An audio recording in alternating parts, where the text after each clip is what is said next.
The Pelasgians emerge from the mists of antiquity as one of the most enigmatic peoples of the ancient Mediterranean world. Their story begins not with clear historical records, but with fragments scattered across ancient literature, archaeological remnants, and the ghostly echoes of languages long extinct. Understanding the Pelasgians requires piecing together evidence from multiple disciplines, each offering glimpses into a civilization that predated the classical Greek world we know today. Homer's epic poems provide our earliest substantial literary references to the Pelasgians, though these references present a complex and sometimes contradictory picture. In the Iliad, the Pelasgians appear as allies of Troy, fighting alongside Hector against the Achaean forces. Homer describes them as dwelling in fertile Larissa, led by the warrior Hippothous and Peleus, sons of Lethus. The poet's description places them firmly within the Trojan alliance, suggesting they controlled significant territory in the Troad region. Their warriors are portrayed as formidable fighters, equipped with bronze weapons and participating in the great battles before Troy's walls. The geographic specificity of Homer's account proves particularly intriguing. Larissa, described as their stronghold, appears to have been a well-fortified settlement with rich agricultural land surrounding it. Archaeological investigations in the region have revealed Bronze Age settlements that align chronologically with the traditional dating of the Trojan War, though direct connections remain elusive. The material culture uncovered includes pottery styles that differ markedly from contemporary Mycenaean Greek ceramics, suggesting distinct cultural traditions. In the Odyssey, Homer presents a different perspective on the Pelasgians. Here they appear as inhabitants of Crete, living alongside other peoples, including the Achaeans, Sidonians, Dorians, and Eteocretes. This reference suggests the Pelasgians were not confined to a single geographic region, but rather represented a widespread population group across the eastern Mediterranean. The Cretan Pelasgians are described as occupying specific territories on the island, implying established settlements and organised communities rather than nomadic bands. The archaeological record from Lemnos provides some of the most compelling evidence for pre-Greek populations in the Aegean. Excavations on this volcanic island have revealed settlements dating back to the early Bronze Age, with material culture that shows both local development and connections to Anatolia. The pottery assemblages from sites like Polyochni demonstrate sophisticated ceramic traditions that predate Greek colonization of the island. These vessels display distinctive decorative motifs and manufacturing techniques that differ from a mainland Greek pottery of comparable periods. Particularly significant are the architectural remains found on Lemnos. The settlement at Polyochni, often cited as one of Europe's oldest cities, shows evidence of urban planning and fortification systems that suggest a complex society. The walls, constructed with carefully fitted stone blocks, enclosed an area containing residential quarters, storage facilities, and what appear to be administrative buildings. The construction techniques employed show knowledge of advanced masonry and engineering principles, indicating a sophisticated building tradition. Imbros, Lemnos' neighbouring island, has yielded similar archaeological evidence. Excavations have uncovered Bronze Age settlements with pottery and architectural features that parallel those found on Lemnos. The consistency of material culture across these islands suggests a shared cultural sphere that extended beyond individual communities. Burial practices revealed through excavation show distinctive customs, including jar burials for infants and elaborate grave goods that indicate social stratification. Mainland Greece presents a more complex archaeological picture regarding pre-Greek populations. Sites across Thessaly, Boeotia, and the Peloponnese have yielded evidence of Bronze Age settlements that predate the arrival of Greek-speaking peoples. The material culture from these sites often shows characteristics distinct from later Mycenaean civilization, suggesting different cultural traditions and possibly different ethnic groups. The linguistic evidence for Pelasgian presence comes primarily through analysis of place names that appear to preserve pre-Greek elements. Many Greek place names contain suffixes like enthos, ssos, and ttitos that linguists consider markers of pre-Indo-European languages. Names such as Corinthos, Parnassos, and Hymettos demonstrate these patterns. The distribution of such names across the Greek world suggests widespread pre-Greek settlement, though connecting these linguistic remnants specifically to the Pelasgians remains problematic. More intriguing are place names that ancient sources explicitly attributed to Pelasgian origins. The Salian toponyms like Larissa, which Homer connected to the Pelasgians, appear multiple times across the Greek world. Several cities named Larissa existed in antiquity, from Thessaly to Asia Minor, potentially indicating Pelasgian settlement patterns or cultural influence. The name itself may derive from a pre-Greek root meaning citadel or fortified place, suggesting the Pelasgians were accomplished in defensive architecture. River names provide another category of potentially Pelasgian linguistic heritage. Many Greek rivers bear names that resist Indo-European etymology, such as the Kephisos, Ilissos, and Peneos. These hydronyms often preserve the most archaic linguistic elements in any given region, as river names tend to persist through population changes and linguistic shifts. The concentration of such names in areas where ancient sources placed Pelasgian settlements strengthens the case for their pre-Greek origin. Ancient etymologies of the name Pelasgian itself reveal how classical writers understood these peoples. Strabo, writing in the 1st century BC, discussed various theories about the name's meaning. Some ancient scholars connected it to the Greek word pelagos, meaning sea, interpreting the Pelasgians as sea peoples or coastal dwellers. This etymology aligned with their apparent distribution across islands and coastal regions of the Mediterranean. Dionysius of Halicarnassus, a contemporary of Strabo, offered a different interpretation. He suggested the name derived from Pelasgos, a legendary ancestor figure, connecting the Pelasgians to the heroic age of Greek mythology. According to this tradition, Pelasgos was an autochthonous king, meaning he was born from the earth itself rather than descended from other peoples. This mythological framework positioned the Pelasgians as the original inhabitants of Greek lands, present before the arrival of the Hellenes. Other ancient sources propose that Pelasgian meant ancient or old, emphasizing their status as an indigenous population.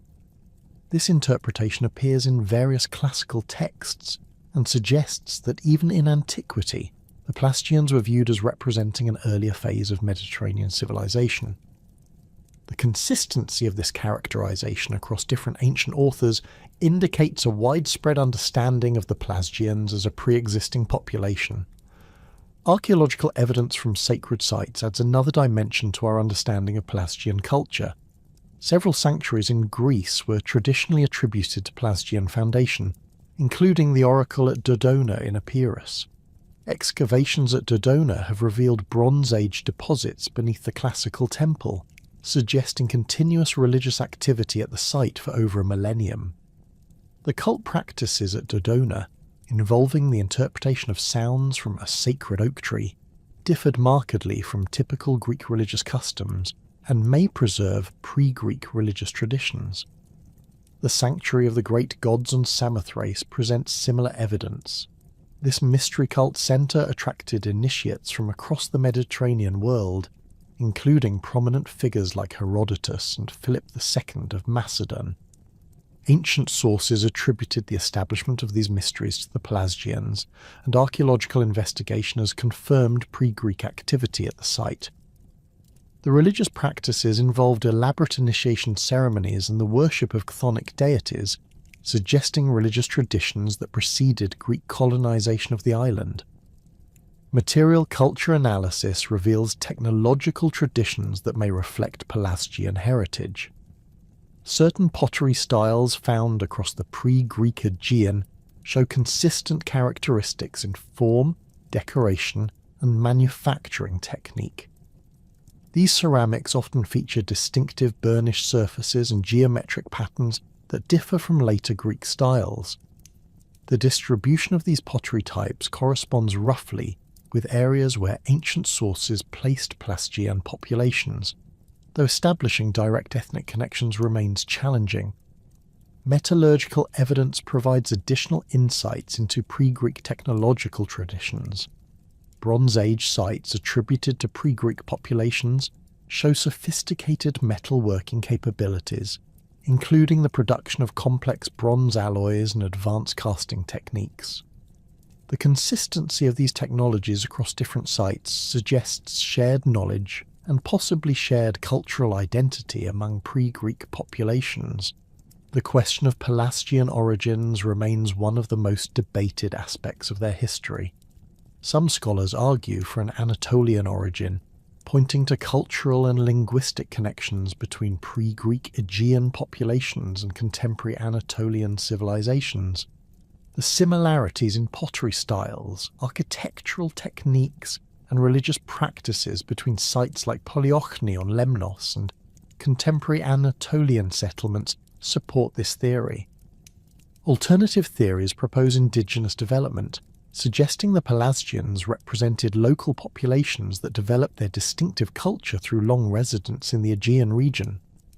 This interpretation emphasizes the deep roots of Pelasgian civilization and their role as the foundational population of the Greek world. The evidence for continuous occupation at many sites from the Neolithic period through the Bronze Age supports this view of indigenous development. The transition from mythological and archaeological evidence to documented historical accounts marks a crucial shift in our understanding of the Pelasgians. Classical historians, writing centuries after the events they described, provide our most detailed textual evidence about these enigmatic peoples. Their accounts, while invaluable, must be examined critically, as they often reflect the perspectives and biases of their own times rather than objective historical records. Herodotus of Halicarnassus, writing in the 5th century BC, presents the most comprehensive ancient account of the Pelasgians. His investigations into their origins, distribution and interactions with early Greek populations form the foundation of most subsequent scholarly discussion. According to Herodotus, the Pelasgians constituted the original inhabitants of what would later become Greece, occupying the land before the arrival of Hellenic peoples. He describes them as autochthonous, meaning they emerge from the earth itself rather than migrating from elsewhere, a characterization that emphasizes their status as the primordial population of the region. Herodotus provides specific geographic details about Pelasgian settlements, placing them initially in regions that would later become associated with major Greek city-states. He identifies Attica as having been originally Pelasgian territory, with the indigenous population living there before Ionian Greeks established their dominance. The historian describes how these early inhabitants occupied the mountainous regions around what would become Athens, particularly the area near the Acropolis, where they maintained fortified positions that controlled access to the surrounding plains. The account of Pelasgian Greek interactions in Herodotus reveals a complex pattern of conflict, displacement, and cultural exchange. He describes how the incoming Hellenic populations gradually displaced the Pelasgians from their traditional territories, forcing them to seek new homes across the Mediterranean. This process was not uniform or immediate, but occurred over several generations through a combination of military conquest, political pressure, and voluntary migration. The Pelasgians, according to Herodotus, possessed sufficient military capability to resist Greek expansion for considerable periods, suggesting they maintained organized communities with effective leadership structures. One of the most detailed episodes in Herodotus concerns the Pelasgian settlement on Lemnos and their subsequent interactions with Athenian colonists. He describes how Pelasgians from Attica, after being expelled from their homeland, established themselves on the volcanic island where they built fortified settlements and developed agricultural communities. These island Pelasgians maintained their distinct cultural identity while adapting to their new environment, creating a hybrid society that combined traditional practices with innovations necessitated by their island location. The Lemnian Pelasgians, as described by Herodotus, engaged in maritime activities that brought them into contact with various Mediterranean peoples. They developed sophisticated sailing vessels capable of long-distance voyages and established trading relationships with communities across the Aegean. Their strategic position on Lemnos allowed them to control important sea routes, generating wealth through taxation of passing merchant vessels and direct participation in interregional commerce. Herodotus provides fascinating details about Pelasgian religious practices, which he presents as distinctly different from contemporary Greek customs.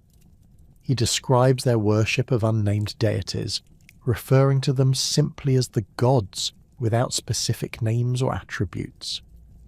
This practice contrasted sharply with Greek religious traditions, which involved elaborate mythologies and clearly defined divine personalities. The Pelasgian approach to religion, according to Herodotus, emphasized ritual actions and offerings rather than complex theological systems, suggesting a more archaic form of religious expression. The historian also records Pelasgian linguistic characteristics, noting that they spoke a language unintelligible to contemporary Greeks. He describes encountering Pelasgian-speaking communities during his travels and observes that their language contained elements that seemed ancient even by the standards of his own time. Herodotus suggests that this linguistic distinctiveness contributed to their cultural isolation and may have facilitated their displacement by Greek-speaking populations who could more easily coordinate military and political activities. Thucydides, writing later in the 5th century BC, provides additional perspective on Pelasgian populations, particularly focusing on their presence in Attica and their eventual expulsion from the region. His account, more analytical and less anecdotal than that of Herodotus, examines the political and military factors that led to Pelasgian displacement. Thucydides describes the Pelasgians as occupying specific districts within Attica, including areas that would later become central to Athenian identity and power. According to Thucydides, the Pelasgians maintained autonomous communities within Attica for generations after the initial Greek settlement of the region. These communities possessed their own leadership structures and continued to practice traditional customs while adapting to the presence of Greek neighbours. The coexistence was not always peaceful, with periodic conflicts arising over territorial boundaries, resource access and cultural differences. Thucydides provides detailed analysis of the factors that ultimately led to Pelasgian expulsion from Attica. He identifies population pressure as a primary cause, noting that Greek immigration to the region increased steadily over time, creating competition for agricultural land and other resources. The Pelasgians, despite their indigenous status, found themselves increasingly marginalized as Greek communities grew in size and political influence. The military aspects of Pelasgian displacement receive particular attention in Thucydides' account. He describes how Athenian forces systematically reduced Pelasgian strongholds, employing siege tactics and coordinated assaults to overcome defensive positions that had protected these communities for generations. The Pelasgians, according to Thucydides, fought with determination and skill, but ultimately lacked the numerical strength and technological advantages necessary to resist sustained Greek military pressure. Thucydides also examines the legal and political mechanisms through which Pelasgian expulsion was accomplished. He describes how Athenian authorities used accusations of impiety and foreign influence to justify the removal of Pelasgian communities from sacred sites and traditional territories. These legal proceedings, while presented as protecting religious sanctity, serve primarily to legitimize the transfer of valuable land from Pelasgian to Greek control. Pausanias, writing much later in the 2nd century AD, provides extensive documentation of Pelasgian sites and traditions that had survived into the Roman period. His systematic description of Greek sacred places includes numerous references to Pelasgian foundations and the persistence of pre-Greek religious practices. Pausanias encountered physical remains of Pelasgian settlements during his travels and recorded local traditions that preserved memories of their former inhabitants. The geographic scope of Pelasgian settlement, as documented by Pausanias, extends far beyond the regions described by earlier historians. He identifies Pelasgian foundations in the Peloponnese, central Greece, and various Aegean islands, suggesting a much more extensive distribution than previously recognised.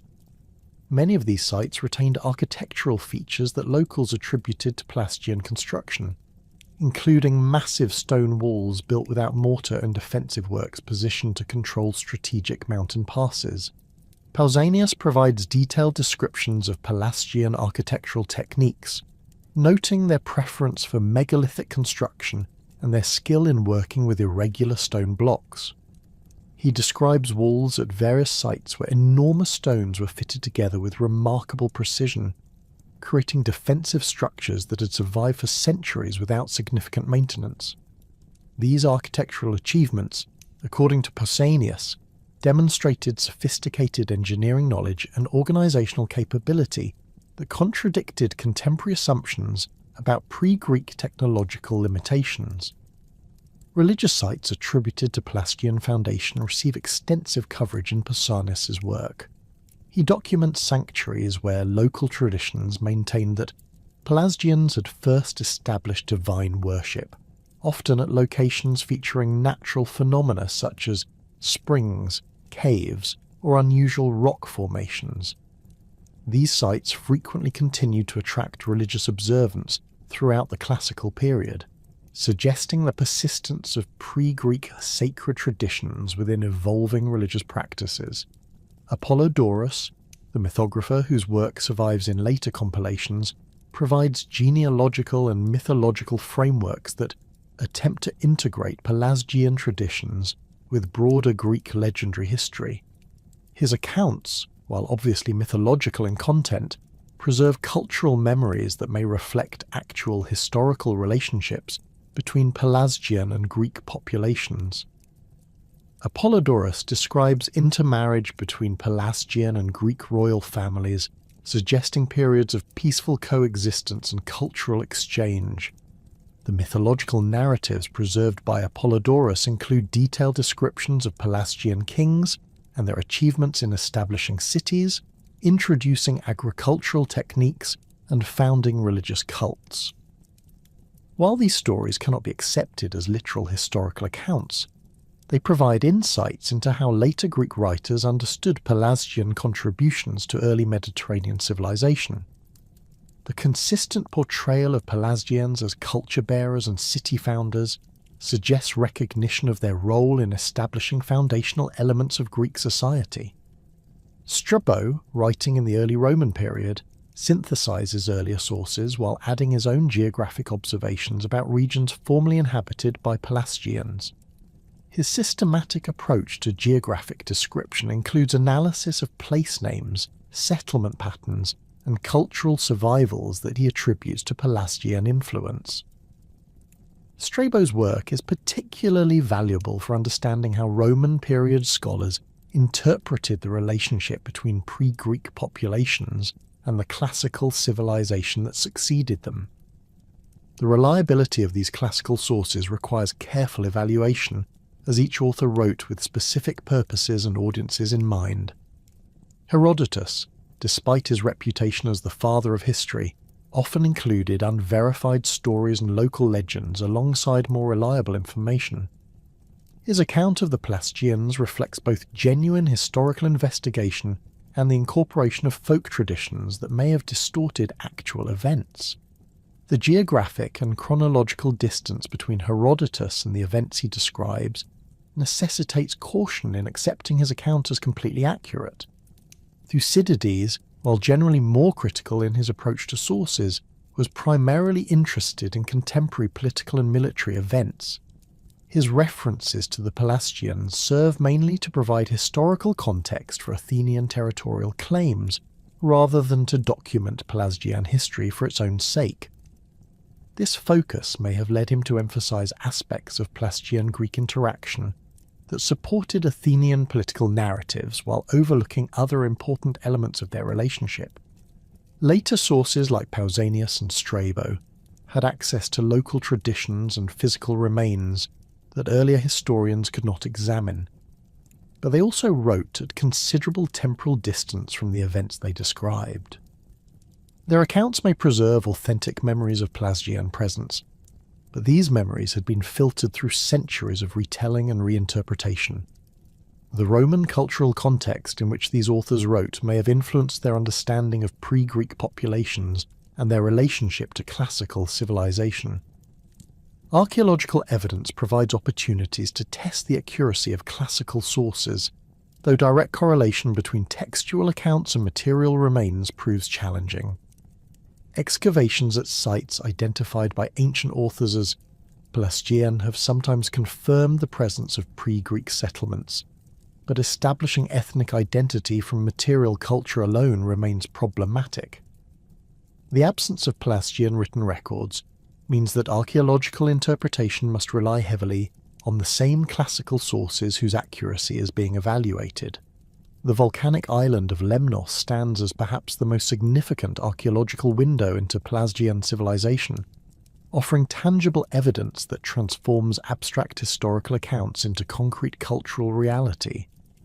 Located strategically in the northern Aegean, approximately 40 kilometers southwest of the Gallipoli Peninsula, Lemnos commanded crucial maritime routes between the Hellespont and the broader Mediterranean.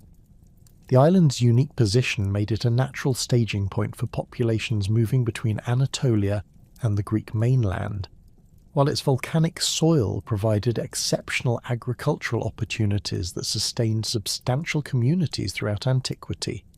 Archaeological investigations on Lemnos have revealed settlement patterns spanning from the Neolithic period through the Roman era, with particularly significant discoveries dating to the Bronze Age and early Iron Age periods, when Pelasgian occupation reached its zenith. The site of Polyochny, located on the island's eastern coast, represents one of Europe's earliest urban centres, with sophisticated defensive walls, planned residential districts, and evidence of complex social organisation dating to the 3rd millennium BC. Excavations have uncovered multiple building phases, each demonstrating technological advancement and population growth that suggest continuous occupation by a stable, prosperous community. The fortification systems at Polyochny reveal remarkable engineering sophistication, with massive stone walls constructed using carefully selected basalt blocks fitted together without mortar. These defensive structures, rising to heights of over 4 meters in some sections, enclosed an area of approximately 10 hectares and featured strategically positioned gates that controlled access to the settlement's interior. The wall construction demonstrates knowledge of advanced masonry techniques, including the use of header and stretcher courses that distributed weight effectively and created structures capable of withstanding both military assault and seismic activity, common to the volcanic region. Within the protected area of Polyochny, excavators have identified distinct residential quarters arranged according to apparent social hierarchies. Larger houses, constructed with superior materials and featuring multiple rooms around central courtyards, cluster in the settlement's elevated central area, while smaller, simpler structures occupy the periphery near the defensive walls. These architectural distinctions suggest a stratified society with clear differences in wealth and status, contradicting earlier assumptions about pre-Greek populations as primitive or egalitarian communities. The discovery of the famous Lemnian stele in 1885 near Kaminia on the island's northern coast marked a revolutionary moment in understanding pre-Greek languages and their relationship to other Mediterranean linguistic traditions. This remarkable artifact, carved from local volcanic stone and standing approximately 1 meter in height, bears inscriptions in a script that shares significant similarities with Etruscan writing while displaying unique characteristics that distinguish it as a separate linguistic tradition. The stele's text, arranged in vertical columns reading from right to left, contains approximately 40 words distributed across multiple lines of varying length. Epigraphic analysis of the Lemnian inscriptions reveals a language that employs an alphabetic script derived ultimately from Phoenician models, but adapted to express sounds and grammatical structures distinct from known Indo-European languages. The character forms show clear relationships to Etruscan letter shapes, particularly in the representation of certain consonants and vowels, yet display sufficient variation to indicate independent development rather than direct borrowing. Several letters appear unique to the Lemnian script, suggesting phonetic distinctions that existed in the spoken language but were not represented in other contemporary writing systems. The linguistic content of the Lemnian stele has generated extensive scholarly debate regarding its relationship to Etruscan and other ancient Mediterranean languages. Detailed comparative analysis has identified numerous lexical items that appear cognate with Etruscan vocabulary, including personal names, religious terminology, and grammatical particles. The name Aker appears on the stele in what seems to be a dedicatory context, paralleling similar onomastic elements found in Etruscan inscriptions from central Italy. Additionally, the word Sivai, which appears to function as a divine epithet, shows striking similarity to Etruscan religious vocabulary. Morphological analysis of the Lemnian text reveals grammatical structures that align more closely with Etruscan patterns than with contemporary Indo-European languages of the region. Case endings, verbal inflections, and syntactic arrangements all demonstrate characteristics typical of the Etruscan linguistic family, rather than the Greek or Anatolian language groups. This evidence strongly supports theories proposing genetic relationships between the Lemnian language and the broader Ticenian language family, which includes Etruscan and possibly Rhaetic languages of the Alpine region. The implications of these linguistic connections extend far beyond mere academic classification, offering insights into population movements and cultural relationships across the ancient Mediterranean. If Lemnian and Etruscan languages derive from common ancestral sources, their speakers likely shared cultural traditions and possibly common origins that predate the historical periods documented in classical sources. The geographic distribution of related languages suggests either large-scale migration patterns or the existence of a linguistic continuum that once extended across much of the central and eastern Mediterranean. Additional inscriptions discovered on Lemnos, though fragmentary and often difficult to interpret, provide supplementary evidence for the island's unique linguistic heritage. Shorter texts found on pottery vessels, bronze objects, and architectural elements display consistent use of the same script and appear to contain personal names, ownership marks, and possibly religious invocations. The distribution of these inscribed objects throughout various archaeological contexts suggests widespread literacy among the Lemnian population, or at least among certain social classes, indicating a sophisticated cultural tradition that valued written communication. Religious practices on Lemnos, as revealed through archaeological investigation, display distinctive characteristics that set them apart from contemporary Greek traditions, while showing possible connections to an Anatolian and central Mediterranean cult practices. Excavations have uncovered numerous votive deposits containing terracotta figurines, bronze objects, and ceramic vessels that appear to have been offered to divine powers at sacred sites throughout the island. The sanctuary sites on Lemnos demonstrate architectural features that differ markedly from typical Greek temple design.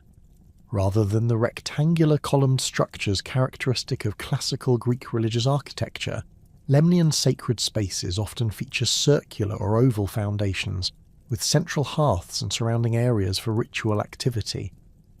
These layouts suggest religious practices that emphasize communal participation and fire-based ceremonies rather than the more formal, priest-mediated rituals typical of Greek religious tradition. Burial customs documented on Lemnos provide additional evidence for distinctive cultural practices that persisted throughout the island's pre-Greek occupation. Cemetery excavations have revealed consistent patterns of inhumation burial, with grave goods that reflect both local traditions and broader Mediterranean connections. Adult burials typically feature the deceased placed in extended positions, with heads oriented towards specific cardinal directions, possibly reflecting cosmological beliefs about the afterlife journey. Grave goods include locally produced pottery, bronze jewellery, and imported objects that demonstrate participation in extensive trade networks. Particularly significant are the burial practices associated with infants and children, which show distinctive characteristics not found in contemporary Greek cemeteries. Young individuals were often interred in large storage jars or pithoi, which were then buried beneath house floors or in designated cemetery areas.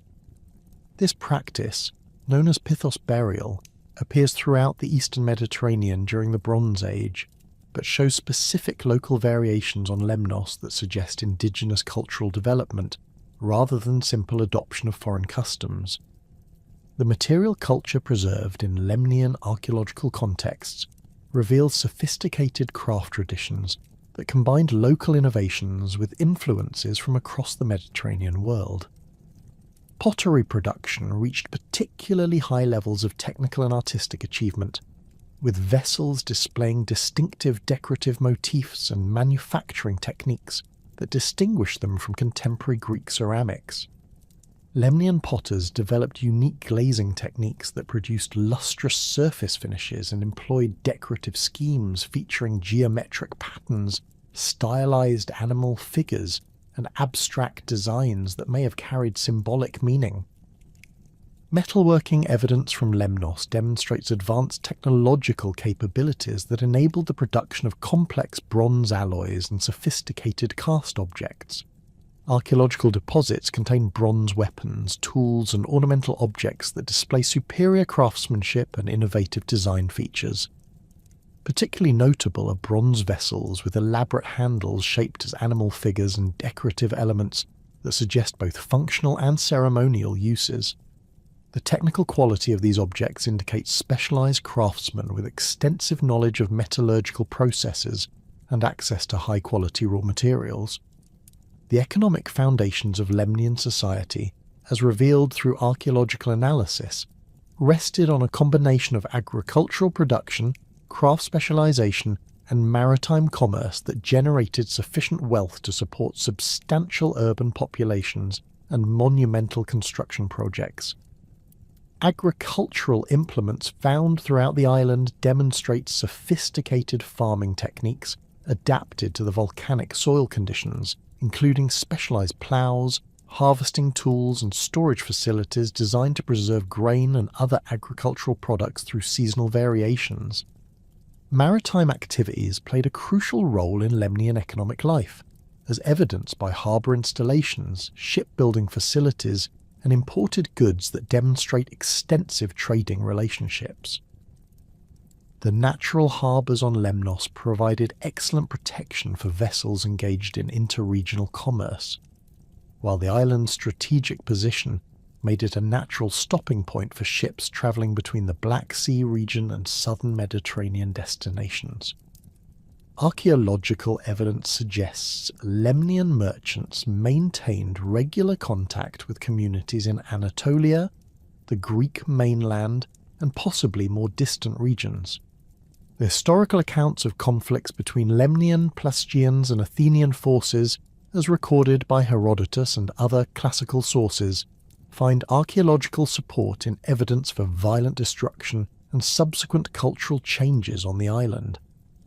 Excavations at several sites have revealed destruction layers dating to the 6th century BC, when historical sources place the Athenian conquest of Lemnos under Miltiades. These archaeological deposits contain burned building remains, scattered artifacts, and evidence for hasty abandonment that align with accounts of military conquest and population displacement. The process of Hellenicization following Athenian conquest appears gradual rather than immediate, with archaeological evidence suggesting continued use of traditional Lemnian cultural practices alongside newly introduced Greek customs. Pottery assemblages from post-conquest contexts show mixtures of local and imported Greek styles, while burial practices demonstrate similar cultural blending. This evidence suggests that Hellenization involved cultural accommodation and synthesis rather than complete replacement of indigenous traditions. Religious syncretism provides particularly clear evidence for the gradual nature of cultural change on Lemnos. Sacred sites that had served Pelasgian religious practices continued to attract devotional activity under Greek rule, though the specific deities worshipped and ritual practices employed evolved to incorporate Greek elements. Votive offerings from later periods show combinations of traditional Lemnian forms with Greek iconographic elements, suggesting religious practices that satisfied both indigenous populations and Greek colonists. The linguistic transformation of Lemnos following Hellenization left traces in local dialects and place names that persisted into later periods. While the Lemnian language apparently ceased to function as a living spoken tongue within a few generations of the Athenian conquest, substrate influences continued to affect the Greek dialects spoken on the island. Phonetic characteristics, vocabulary items, and syntactic patterns in later Lemnian Greek show influences that likely derive from the pre-Greek linguistic tradition, providing additional evidence for cultural continuity despite political conquest. The mountainous landscapes of central Greece and the expansive plains of Thessaly preserve some of the most compelling archaeological evidence for Pelasgian settlement patterns and their complex interactions with emerging Greek populations. These regions, characterized by fertile river valleys interspersed with rugged highland terrain, provided ideal conditions for the mixed agricultural and pastoral economies that sustained pre-Greek communities for millennia before the arrival of Indo-European-speaking peoples. Thessaly's archaeological record reveals continuous occupation from the Neolithic period through the Bronze Age, with settlement patterns that demonstrate sophisticated adaptation to the region's diverse topography. The Peneus River Valley, stretching from the Pindus Mountains to the Aegean coast, contained numerous Bronze Age sites that display material culture distinct from contemporary Mycenaean civilization further south. Excavations at Dimini, near modern Volos, have uncovered elaborate settlement complexes featuring concentric defensive walls, constructed with massive stone blocks, residential areas organised according to apparent social hierarchies, and evidence for specialised craft production that indicates complex economic organisation. The fortification systems at Dimini demonstrate construction techniques that parallel those found at Pelasgian sites elsewhere in the Aegean, particularly in their use of polygonal masonry and their integration with natural topographic features. The outer defensive wall, constructed with carefully fitted limestone blocks weighing several tons each, enclosed an area of approximately 15 hectares and featured strategically positioned gates that controlled access to the settlement's interior. These defensive works required coordinated labour from substantial populations and demonstrate engineering knowledge that contradicts earlier assumptions about pre-Greek technological capabilities. Pottery assemblages from Thessalian Bronze Age sites display distinctive characteristics that set them apart from contemporary Mycenaean ceramics, while showing connections to material culture traditions found across the northern Aegean. The vessels feature burnished surfaces decorated with incised geometric patterns, relief ornaments, and painted designs that employ colour schemes and motifs distinct from southern Greek pottery traditions. Particularly notable are large storage jars, or pithoi, decorated with applied plastic ornaments in the form of stylized human figures, animal representations, and abstract symbols that may have carried religious or social significance. The distribution of these distinctive pottery styles across Thessaly suggests cultural unity among pre-Greek populations throughout the region, while variations in specific decorative elements indicate local developments within broader shared traditions. Sites in the eastern plains near the coast show stronger connections to Aegean island material culture, while settlements in the western mountains display influences from contemporary Balkan traditions. This pattern suggests that Thessalian Pelasgians maintained extensive contact networks that facilitated cultural exchange across substantial geographic distances. Religious practices in pre-Greek Thessaly as revealed through archaeological investigation centered on sacred sites that exploited natural features such as springs, caves, and prominent rock formations. The sanctuary at Ptheotis, located near the sources of the Spercheios River, contains Bronze Age deposits that predate classical Greek religious activity by several centuries. Excavations have uncovered numerous votive offerings, including bronze figurines, ceramic vessels, and stone objects that appear to have been deposited in ritual contexts associated with water worship and fertility cults. The figurines found at Thessalian religious sites display iconographic characteristics that differ markedly from later Greek religious art, while showing connections to contemporary Anatolian and Balkan traditions. Female figures predominate among the votive offerings, typically featuring exaggerated sexual characteristics and poses that emphasize fertility and reproductive capacity. Male figures, less common but equally distinctive, often carry weapons or tools and display attributes that suggest associations with warfare, hunting, or agricultural activities. Cave sanctuaries throughout the Thessalian mountains preserve evidence for religious practices that continued from the Bronze Age into the Classical period, suggesting remarkable continuity in sacred traditions despite population changes and cultural transformations. The cave of Theopetra, located in the Meteora region, contains stratified deposits spanning several millennia, with Bronze Age levels revealing ritual deposits that include pottery vessels, bronze objects, and animal bones that appear to represent sacrificial offerings. The persistence of religious activity at such sites suggests that incoming Greek populations adopted and adapted pre-existing sacred traditions rather than completely replacing them. The relationship between Pelasgians and the oracle at Dodona represents one of the most significant aspects of their religious heritage and its influence on later Greek culture. Located in the mountains of Epirus, near the modern Albanian border, Dodona functioned as a major oracular centre throughout antiquity, with traditions attributing its foundation to Pelasgian priests, who interpreted divine messages through the sounds produced by sacred oak trees. Archaeological investigation at the site has confirmed Bronze Age religious activity that predates the classical sanctuary by several centuries, supporting ancient claims about pre-Greek origins for the oracle. Excavations at Dodona have revealed Bronze Age deposits containing pottery, bronze objects, and other artifacts that demonstrate continuous religious activity from at least the 2nd millennium BC. The early phases of the sanctuary appear to have focused on a sacred grove of oak trees, with ritual activity concentrated around specific trees that were believed to communicate divine messages through the rustling of their leaves, the sounds made by bronze vessels suspended from their branches, and the behaviour of sacred doves that nested in their foliage. The priests who served at Dodona during its early phases, according to both archaeological evidence and historical accounts, maintained religious traditions that differed significantly from later Greek practices.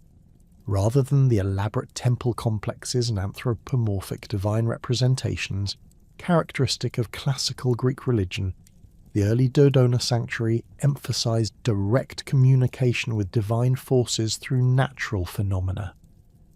This approach to religious practice aligns with evidence from other Pelasgian sites and suggests distinctive theological concepts that influenced the development of Greek religious thought. The connection between Dodona and Zeus, the chief deity of the classical Greek pantheon, appears to represent a synthesis of pre-Greek religious traditions with Indo-European divine concepts introduced by incoming Greek populations.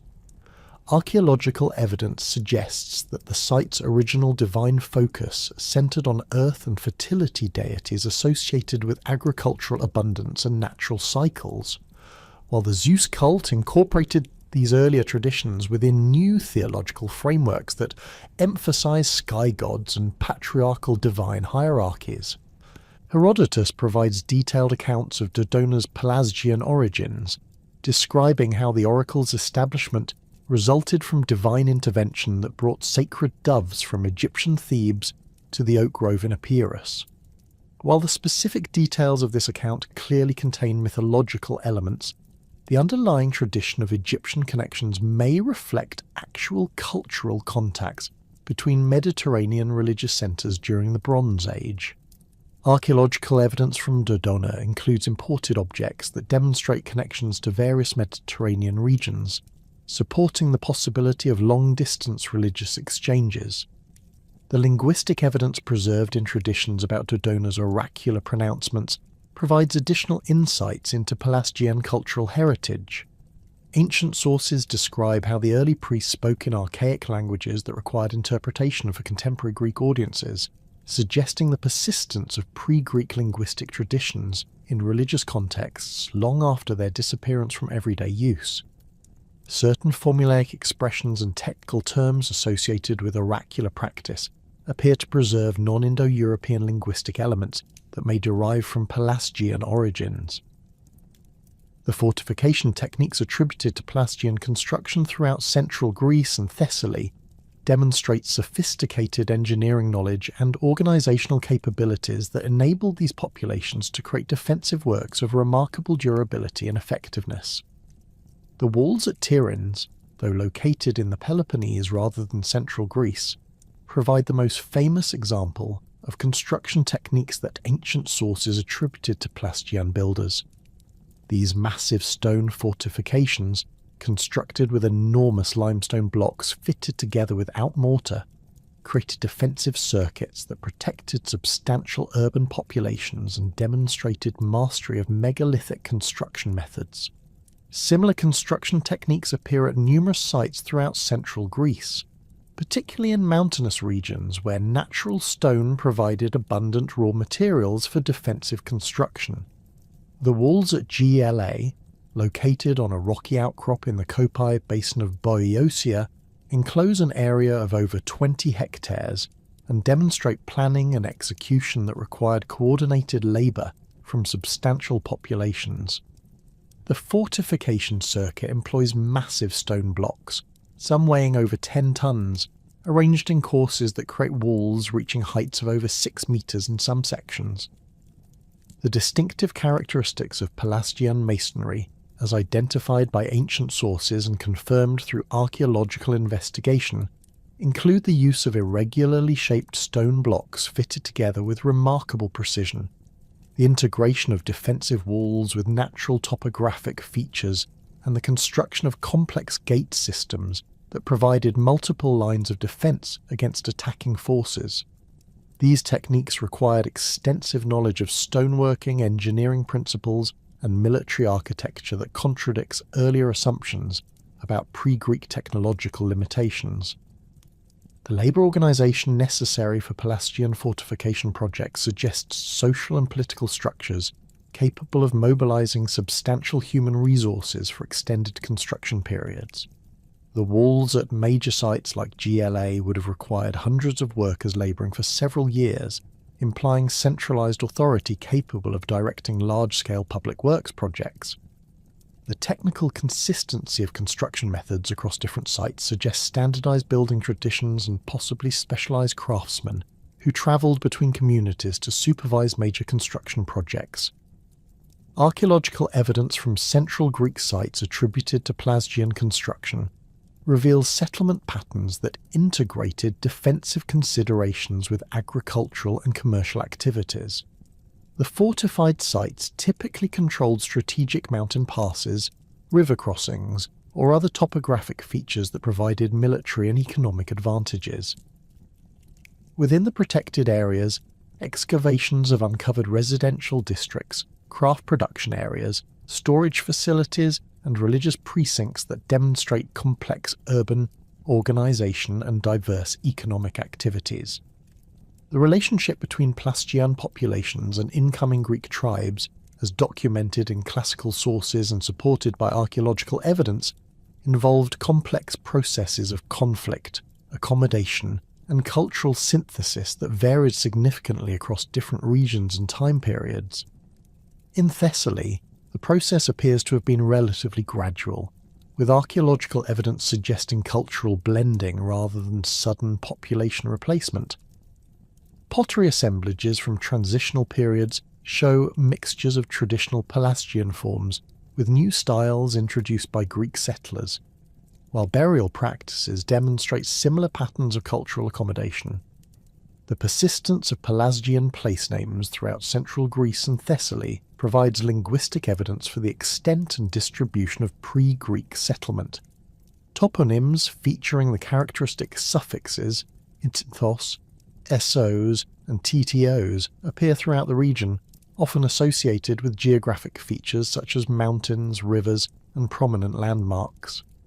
The name Larissa, which appears multiple times across Thessaly and was specifically associated with Pelasgian settlements in ancient sources, may derive from a pre-Greek root meaning citadel or fortified place, reflecting the importance of defensive architecture in Pelasgian settlement patterns. River names throughout central Greece preserve particularly clear evidence of pre-Greek linguistic heritage, as hydronyms typically resist change during population transitions and linguistic shifts. The Peneus, Spercheos, and other major rivers bear names that resist Indo-European etymology and likely preserve Pelasgian linguistic elements. The distribution of these non-Greek hydronyms corresponds closely with areas where archaeological evidence documents pre-Greek settlement, supporting connections between linguistic and material culture evidence. The agricultural foundations of Pelasgian society in central Greece and Thessaly, as revealed through archaeological investigation, demonstrate sophisticated adaptation to diverse environmental conditions and the development of intensive cultivation techniques that supported substantial populations. The fertile plains of Thessaly provided ideal conditions for grain cultivation, while the mountainous regions of central Greece supported mixed farming systems that combined crop cultivation with animal husbandry and exploitation of wild resources. Archaeological evidence for Pelasgian agricultural practices includes specialized tools for cultivation and harvesting, storage facilities designed to preserve agricultural products, and settlement patterns that optimized access to diverse agricultural resources. The large pithoi found at many sites demonstrate sophisticated food storage techniques that enabled communities to maintain substantial grain reserves through seasonal variations and periodic crop failures. These storage capabilities suggest agricultural surpluses that supported craft specialization and enabled investment in monumental construction projects. The integration of agricultural and defensive considerations in Pelasgian settlement planning demonstrates strategic thinking that balanced economic productivity with military security. Many fortified sites controlled access to fertile agricultural areas while providing refuge for rural populations during periods of conflict. This settlement pattern suggests social and political organization that extended beyond individual communities to encompass broader territorial units with shared defensive and economic interests. The relationship between the Pelasgians and the Etruscans represents one of the most complex and debated topics in ancient Mediterranean studies, involving intricate questions of ethnicity, migration patterns, and cultural transmission that have challenged scholars for over 2 centuries. Ancient sources provide tantalizing hints about connections between these peoples, while modern archaeological and linguistic evidence offers both support and complications for theories linking Pelasgian populations to the origins of Etruscan civilization in central Italy. Herodotus presents the most detailed ancient account connecting Pelasgians to Etruscan origins through his description of Tyrrhenian migration from Lydia to Italy. According to his narrative, a portion of the Lydian population, led by Tyrrhenus, departed their homeland during a period of severe famine and eventually established themselves in the territory that would become known as Etruria. Herodotus explicitly identifies these migrants as the ancestors of the Etruscans, though his account focuses primarily on their Lydian origins rather than any intermediate Pelasgian connections. The historian's description of Tyrrhenian Pelasgians provides additional complexity to this migration narrative. He describes how certain Pelasgian groups, after being expelled from Attica, sailed to Lemnos and Imbros, where they established settlements and maintained their distinct cultural identity for several generations. From these Aegean bases, according to Herodotus, some Pelasgian groups engaged in maritime activities that brought them into contact with various Mediterranean populations, including communities along the Italian coast. Archaeological investigation of early Etruscan sites has revealed material culture elements that show striking parallels to artifacts found at Aegean sites associated with Pelasgian occupation. The settlement at Tarquinia, one of the most important early Etruscan centres, contains pottery assemblages from its earliest phases that display decorative motifs and manufacturing techniques remarkably similar to ceramics found on Lemnos and other Aegean islands. These vessels feature burnished surfaces decorated with incised geometric patterns, relief ornaments, and painted designs that employ colour schemes and compositional arrangements nearly identical to those found in Pelasgian contexts. The fortification techniques employed at early Etruscan sites demonstrate construction methods that parallel those attributed to Pelasgian builders in the Aegean region. The walls at Cosa, constructed during the early phases of Etruscan expansion, employ polygonal masonry techniques, using carefully fitted stone blocks arranged without mortar in patterns that closely resemble Pelasgian fortifications on Lemnos and in central Greece. The gate systems at these sites feature complex defensive arrangements with multiple chambers and overlapping fields of fire that suggest shared military architectural traditions. Burial practices documented in early Etruscan cemeteries show distinctive characteristics that align with funeral customs observed at Pelasgian sites in the Aegean. The cemetery at Cerveteri contains tombs from the 7th and 6th centuries BC that employ chamber construction techniques, grave good assemblages, and body positioning practices that parallel burial customs documented on Lemnos and other islands associated with Pelasgian occupation. Particularly significant are the practices of placing weapons with male burials and jewellery with female interments, arranged according to patterns that appear throughout Pelasgian archaeological context. The linguistic evidence connecting Etruscan to Pelasgian languages provides perhaps the most compelling support for theories proposing shared origins or cultural connections between these populations. Comparative analysis of the Lemnian inscriptions discovered in the 19th century revealed lexical and grammatical elements that show remarkable similarities to Etruscan linguistic structures. The personal names appearing on the Lemnian stelae display phonetic patterns and morphological characteristics that align closely with Etruscan onomastic traditions, suggesting genetic relationships between the languages rather than mere borrowing or coincidental similarity. Detailed examination of Etruscan and Lemnian verbal systems reveals shared characteristics in conjugation patterns, tense formations, and aspectual distinctions that indicate common ancestral sources for these linguistic traditions. Both languages employ agglutinative morphology with complex case systems that differ markedly from contemporary Indo-European languages of the Mediterranean region. The similarity extends to specific grammatical particles, conjunctions, and syntactic arrangements that suggest prolonged contact or common development rather than independent evolution. Religious terminology preserved in Etruscan inscriptions shows particularly striking parallels to vocabulary found in the Lemnian texts.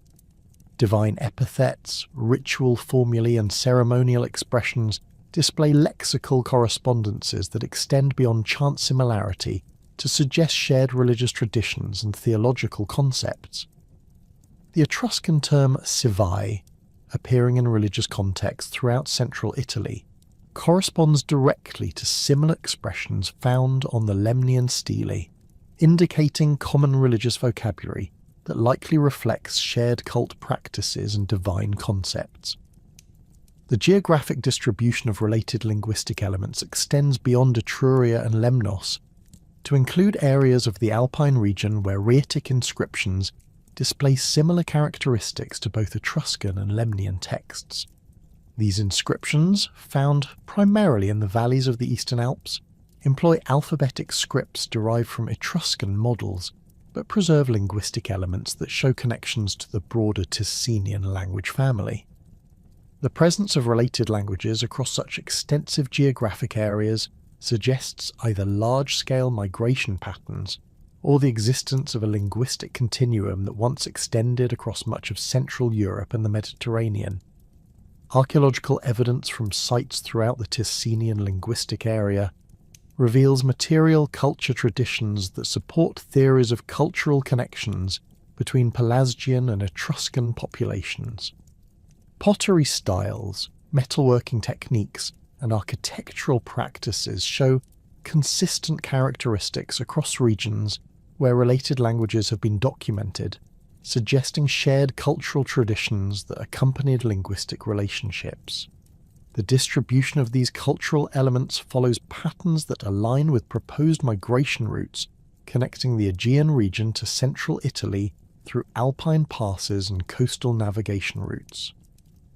The chronological framework for proposed Pelasgian-Etruscan connections requires careful consideration of archaeological dating evidence and historical accounts of population movements in the Mediterranean during the Late Bronze Age and Early Iron Age periods. Radiocarbon dating from early Etruscan sites indicates initial settlement phases during the 9th and 8th centuries BC, while comparable dating from Pelasgian sites in the Aegean suggests contemporary occupation periods that could support theories of migration or cultural contact during this time frame. The process of cultural transmission between Aegean Pelasgian populations and emerging Etruscan communities appears to have involved complex patterns of maritime contact, gradual migration, and technological exchange rather than single large-scale population movements. Archaeological evidence suggests that cultural elements associated with Pelasgian traditions appeared in central Italy over extended periods, indicating sustained contact between Mediterranean populations rather than sudden demographic replacement. Maritime archaeological evidence supports theories of extensive sea-based contact between the Aegean region and central Italy during the periods when Pelasgian and early Etruscan cultures flourished. Shipwreck discoveries throughout the Mediterranean contain cargo assemblages that demonstrate regular commercial exchange between these regions, including pottery, metalwork, and raw materials that facilitated cultural transmission alongside economic relationships. The strategic position of islands like Lemnos along major shipping routes provided natural stopping points for vessels engaged in long-distance Mediterranean commerce. The technological innovations documented in early Etruscan metalworking show clear connections to techniques developed in the Aegean region during the Bronze Age. Etruscan bronze production employed specialized alloy compositions, casting methods, and decorative techniques that parallel innovations found at Pelasgian sites on Lemnos and other Aegean islands. The sophistication of these technologies suggests direct transmission of technical knowledge rather than independent development, supporting theories of cultural contact between Pelasgian and Etruscan craftsmen. Religious practices documented in early Etruscan contexts display characteristics that align with evidence for Pelasgian cult traditions in the Aegean. Sanctuary sites in Etruria feature architectural layouts, votive offering practices, and divine iconography that show remarkable similarities to religious installations found at Pelasgian sites. The emphasis on chthonic deities, fertility cults, and ritual practices involving fire and water parallels religious traditions documented in Pelasgian archaeological contexts, suggesting shared theological concepts and ceremonial practices. The integration of Pelasgian religious elements into Etruscan spiritual traditions appears to have involved synthesis with local Italian religious practices and influences from other Mediterranean cultures rather than simple adoption of foreign customs. Etruscan religious art displays iconographic elements that combine Aegean traditions with indigenous Italian motifs and influences from contemporary Greek and Phoenician sources, creating distinctive artistic traditions that reflected complex cultural interactions. The political organisation of early Etruscan communities shows structural characteristics that parallel evidence for Pelasgian social organisation in the Aegean region. Both cultures appear to have employed confederate systems that linked autonomous city-states through shared religious practices, commercial relationships, and military alliances while maintaining local political independence. The Etruscan League of 12 cities resembles organisational patterns documented for Pelasgian communities, suggesting shared political traditions that may reflect common cultural origins. Archaeological evidence for craft specialisation and economic organisation in early Etruscan contexts reveals production systems and trade relationships that show clear connections to patterns documented at Pelasgian sites. The organisation of pottery workshops, metalworking facilities and textile production centres in Etruscan settlements employs spatial arrangements and technological systems that parallel installations found in Pelasgian archaeological contexts. These similarities suggest transmission of economic organisational knowledge alongside technological innovations. The artistic traditions that emerged in early Etruscan communities incorporated decorative motifs, compositional arrangements, and iconographic elements that show clear relationships to artistic traditions documented in Pelasgian contexts. Painted tomb decorations, ceramic ornamentation, and metalwork designs employ stylistic elements that appear throughout Aegean sites associated with Pelasgian occupation. The consistency of these artistic connections across different media and contexts suggests sustained cultural relationships rather than superficial borrowing of decorative elements. The linguistic substrata preserved in later Latin vocabulary include elements that may derive from Ticenian languages related to both Etruscan and Pelasgian linguistic traditions. Certain Latin words, particularly those related to agriculture, architecture, and religious practices, resist Indo-European etymology and show phonetic characteristics that suggest borrowing from pre-Indo-European languages of the Italian peninsula. These substrate elements provide additional evidence for the influence of Ticenian-speaking populations on the cultural development of central Italy. The persistence of cultural elements associated with Pelasgian traditions in later Etruscan civilization suggests that connections between these populations involved substantial cultural transmission rather than superficial contact. Religious practices, artistic traditions, and technological innovations that can be traced to Pelasgian origins continue to influence Etruscan development throughout their historical period, indicating deep cultural relationships that shaped fundamental aspects of Etruscan civilization. The religious landscape of Pelasgian civilization reveals a complex tapestry of beliefs and practices that fundamentally shaped the spiritual development of the ancient Mediterranean world. Archaeological evidence and classical testimonies converge to present a picture of sophisticated theological systems that predated and profoundly influenced later Greek religious traditions. The Pelasgians maintained sacred sites that functioned as centres of divine communication, employed ritual practices that emphasised direct communion with natural forces, and worshipped deities whose characteristics would later be absorbed into the classical Greek pantheon. The oracle at Dodona stands as the most significant testament to Pelasgian religious innovation and its enduring influence on Mediterranean spirituality. Located in the mountainous region of Epirus, this sanctuary operated continuously from the Bronze Age through the Roman period, making it one of the longest functioning religious centres in European history. Archaeological excavations have revealed Bronze Age deposits beneath the classical temple foundations, containing pottery fragments, bronze votives, and ritual implements that demonstrate religious activity predating Greek settlement by several centuries. The distinctive oracular practices at Dodona reflected theological concepts that differed markedly from later Greek religious traditions. Rather than Relying on human intermediaries who claim direct divine possession, the Pelasgian priests interpreted divine messages through careful observation of natural phenomena associated with the sacred oak grove. The rustling of leaves in the wind, the sounds produced by bronze vessels suspended from tree branches, and the flight patterns of sacred doves all served as vehicles for divine communication. This approach to divination emphasized the immanence of divine forces within the natural world, rather than their transcendent separation from earthly existence.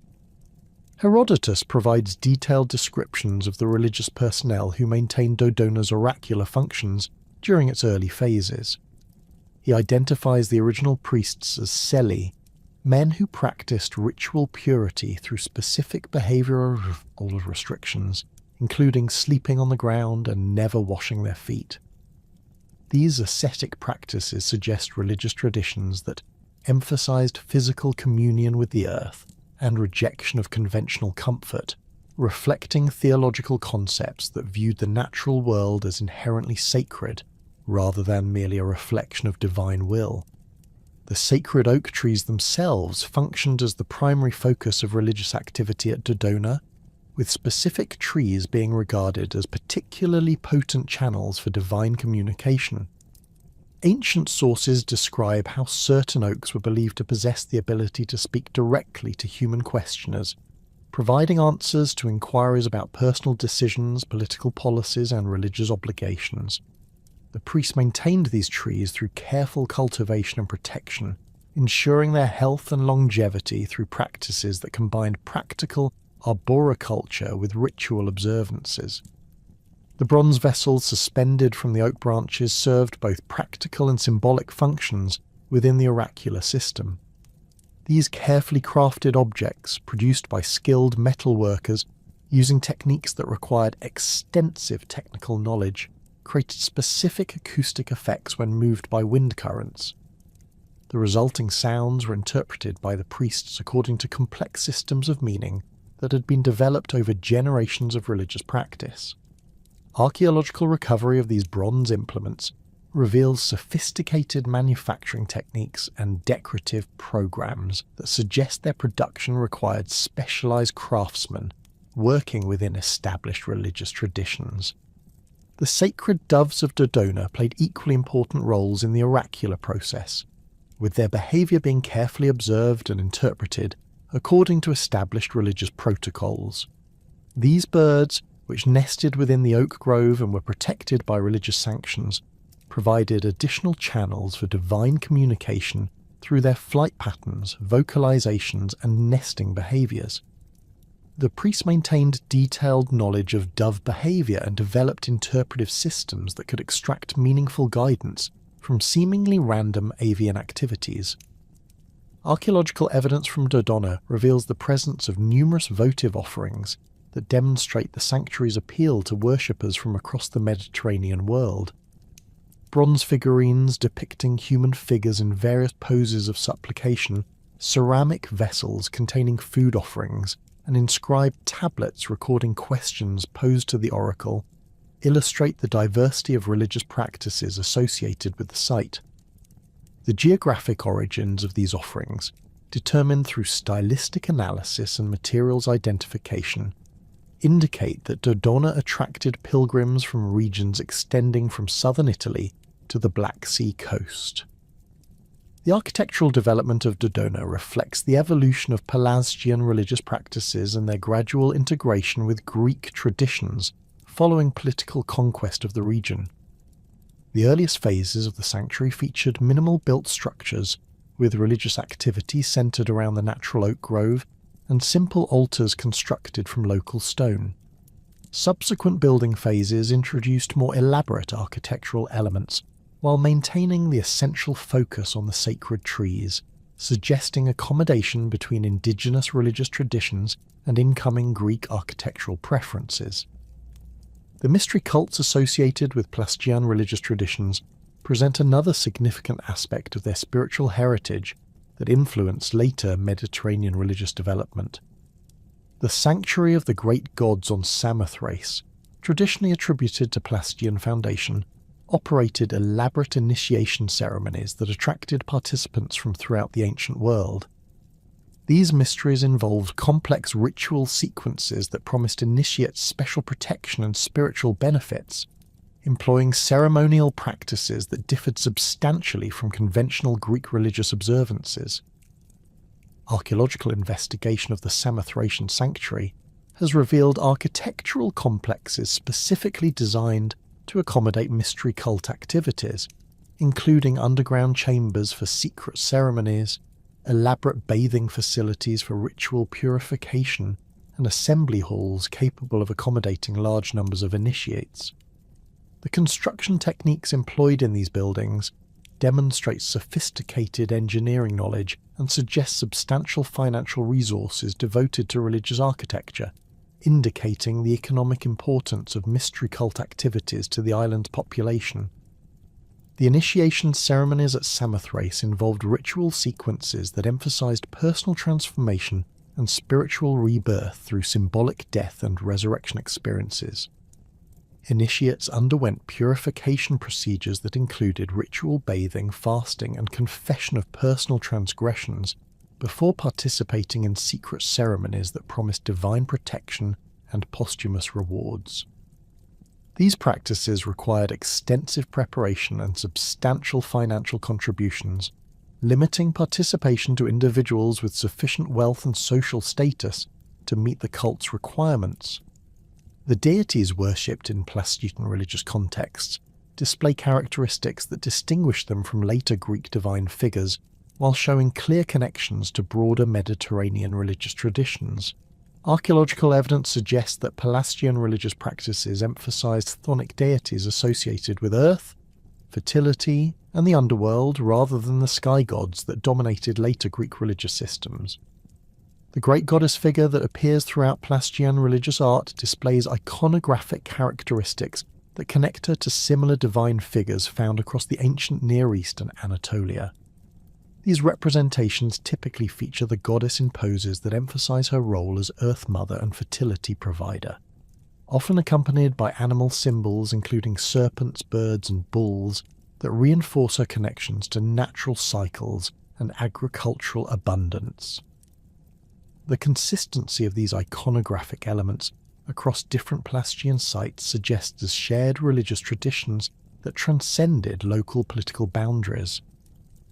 Male deities in Pelasgian religious contexts often appear as consorts or subordinate figures to the dominant goddess, reflecting theological systems that emphasized feminine divine power rather than the patriarchal arrangements characteristic of later Greek religion. Archaeological evidence suggests that these male figures frequently represented seasonal cycles, vegetation spirits, or underworld powers that complemented the goddess's fertility functions. The ritual practices associated with these deities often involved ceremonies that celebrated agricultural cycles and ensured continued natural abundance. The sacred sites associated with Pelasgian religious practices demonstrate consistent preferences for locations that exploited natural features such as springs, caves, prominent rock formations, and groves of ancient trees. These sites typically show evidence for continuous religious use over extended periods, suggesting that their sacred character derived from inherent natural properties rather than human architectural achievements. The persistence of religious activity at such locations through multiple cultural transitions indicates the power of natural sacred spaces to maintain their spiritual significance. Despite political and demographic changes, cave sanctuaries throughout the Pelasgian cultural area preserve evidence for religious practices that involved offerings to chthonic deities and communion with underworld powers.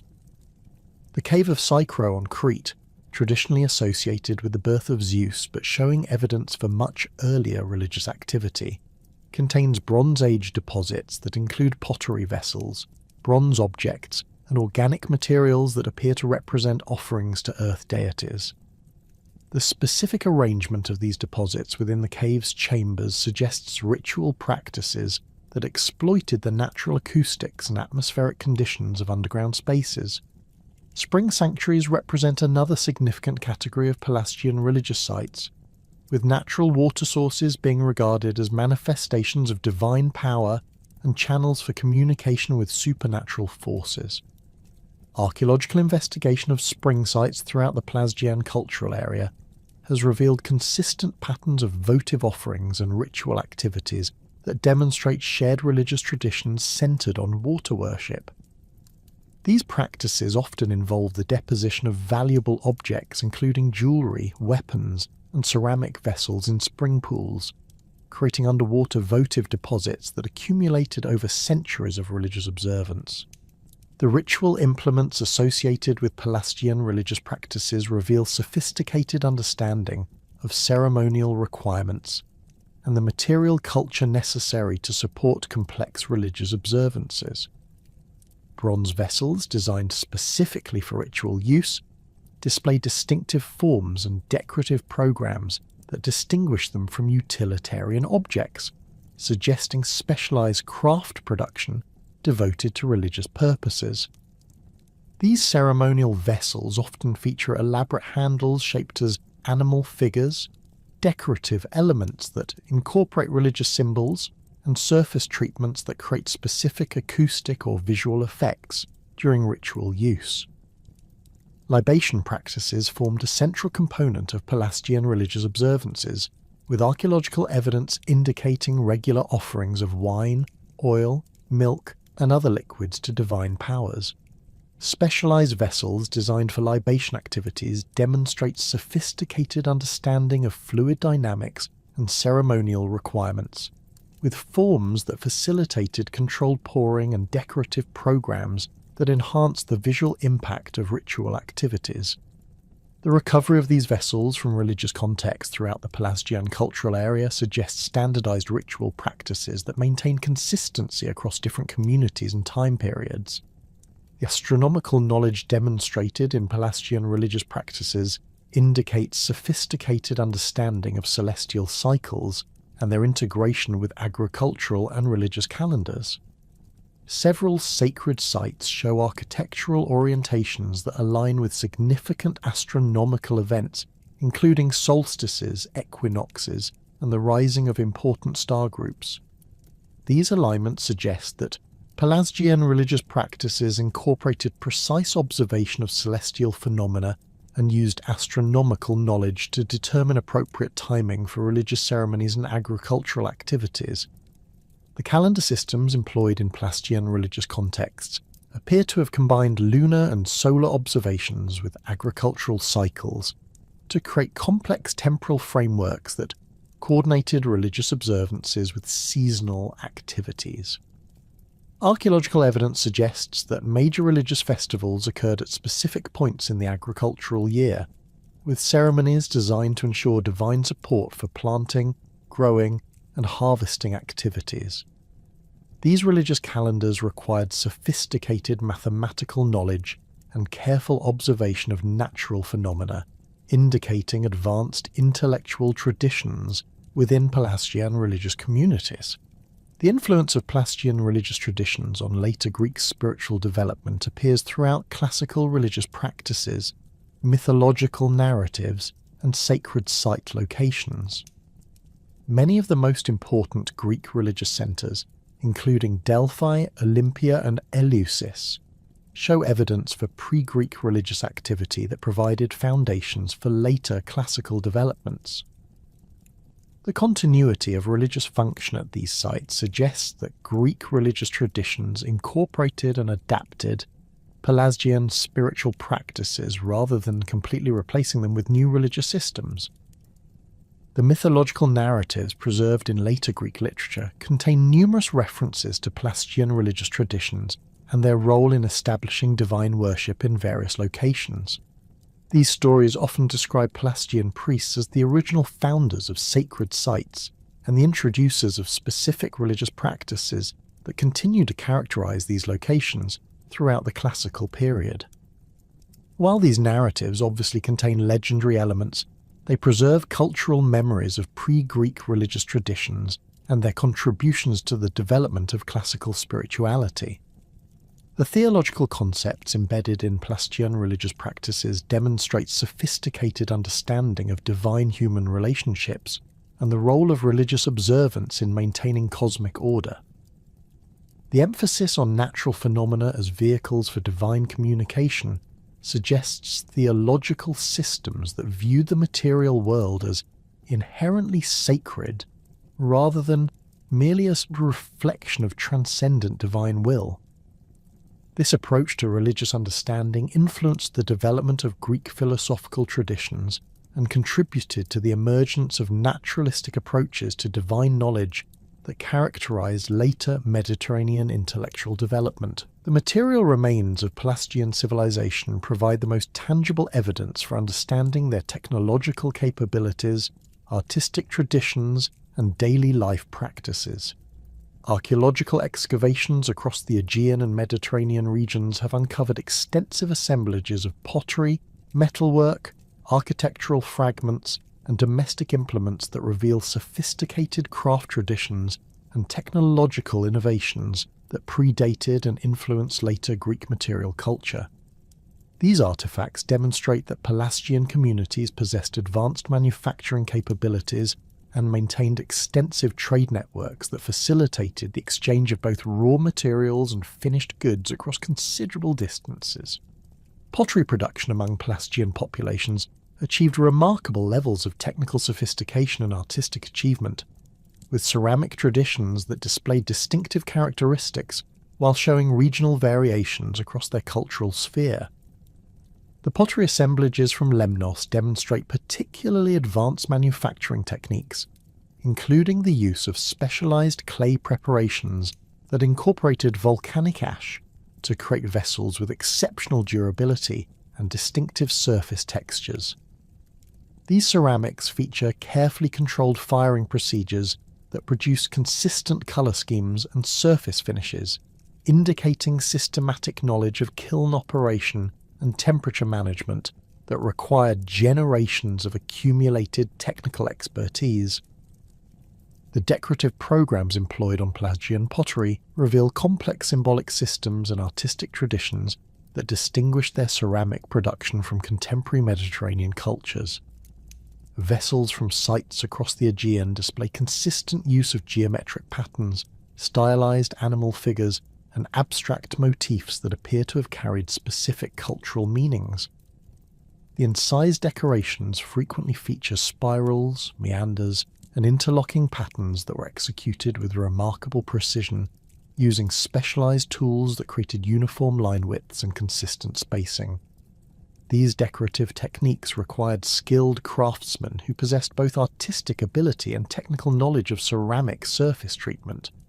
Relief ornamentation on Pelasgian pottery demonstrates advanced understanding of clay manipulation and three-dimensional design principles. Large storage vessels, or pithoi, from Thessalian sites feature applied decorative elements that include human figures, animal representations, and architectural motifs executed with sophisticated modelling techniques. These relief decorations were created by applying separately formed clay elements to vessel surfaces before firing, requiring precise timing and moisture control to ensure proper adhesion and prevent cracking during the drying and firing processes. The functional pottery types produced by Pelasgian craftsmen reveal detailed understanding of vessel performance requirements and user needs. Cooking pots display carefully designed rim forms that facilitated efficient heat transfer while preventing spillage during food preparation. Storage vessels feature internal surface treatments that reduced permeability and prevented contamination of stored contents. Serving vessels demonstrate attention to ergonomic considerations with handle placements and rim shapes that enhanced usability while maintaining aesthetic appeal. Metalworking technologies employed by Pelasgian artisans achieved levels of sophistication that rivaled contemporary Bronze Age civilizations throughout the Mediterranean. Archaeological evidence from workshop contexts reveals complex production sequences that began with ore processing and extended through alloy preparation, casting, and finishing procedures. The bronze objects recovered from Pelasgian sites demonstrate mastery of advanced metallurgical techniques, including lost wax casting, which enabled the production of complex three-dimensional forms with intricate decorative details that could not be achieved through simpler manufacturing methods.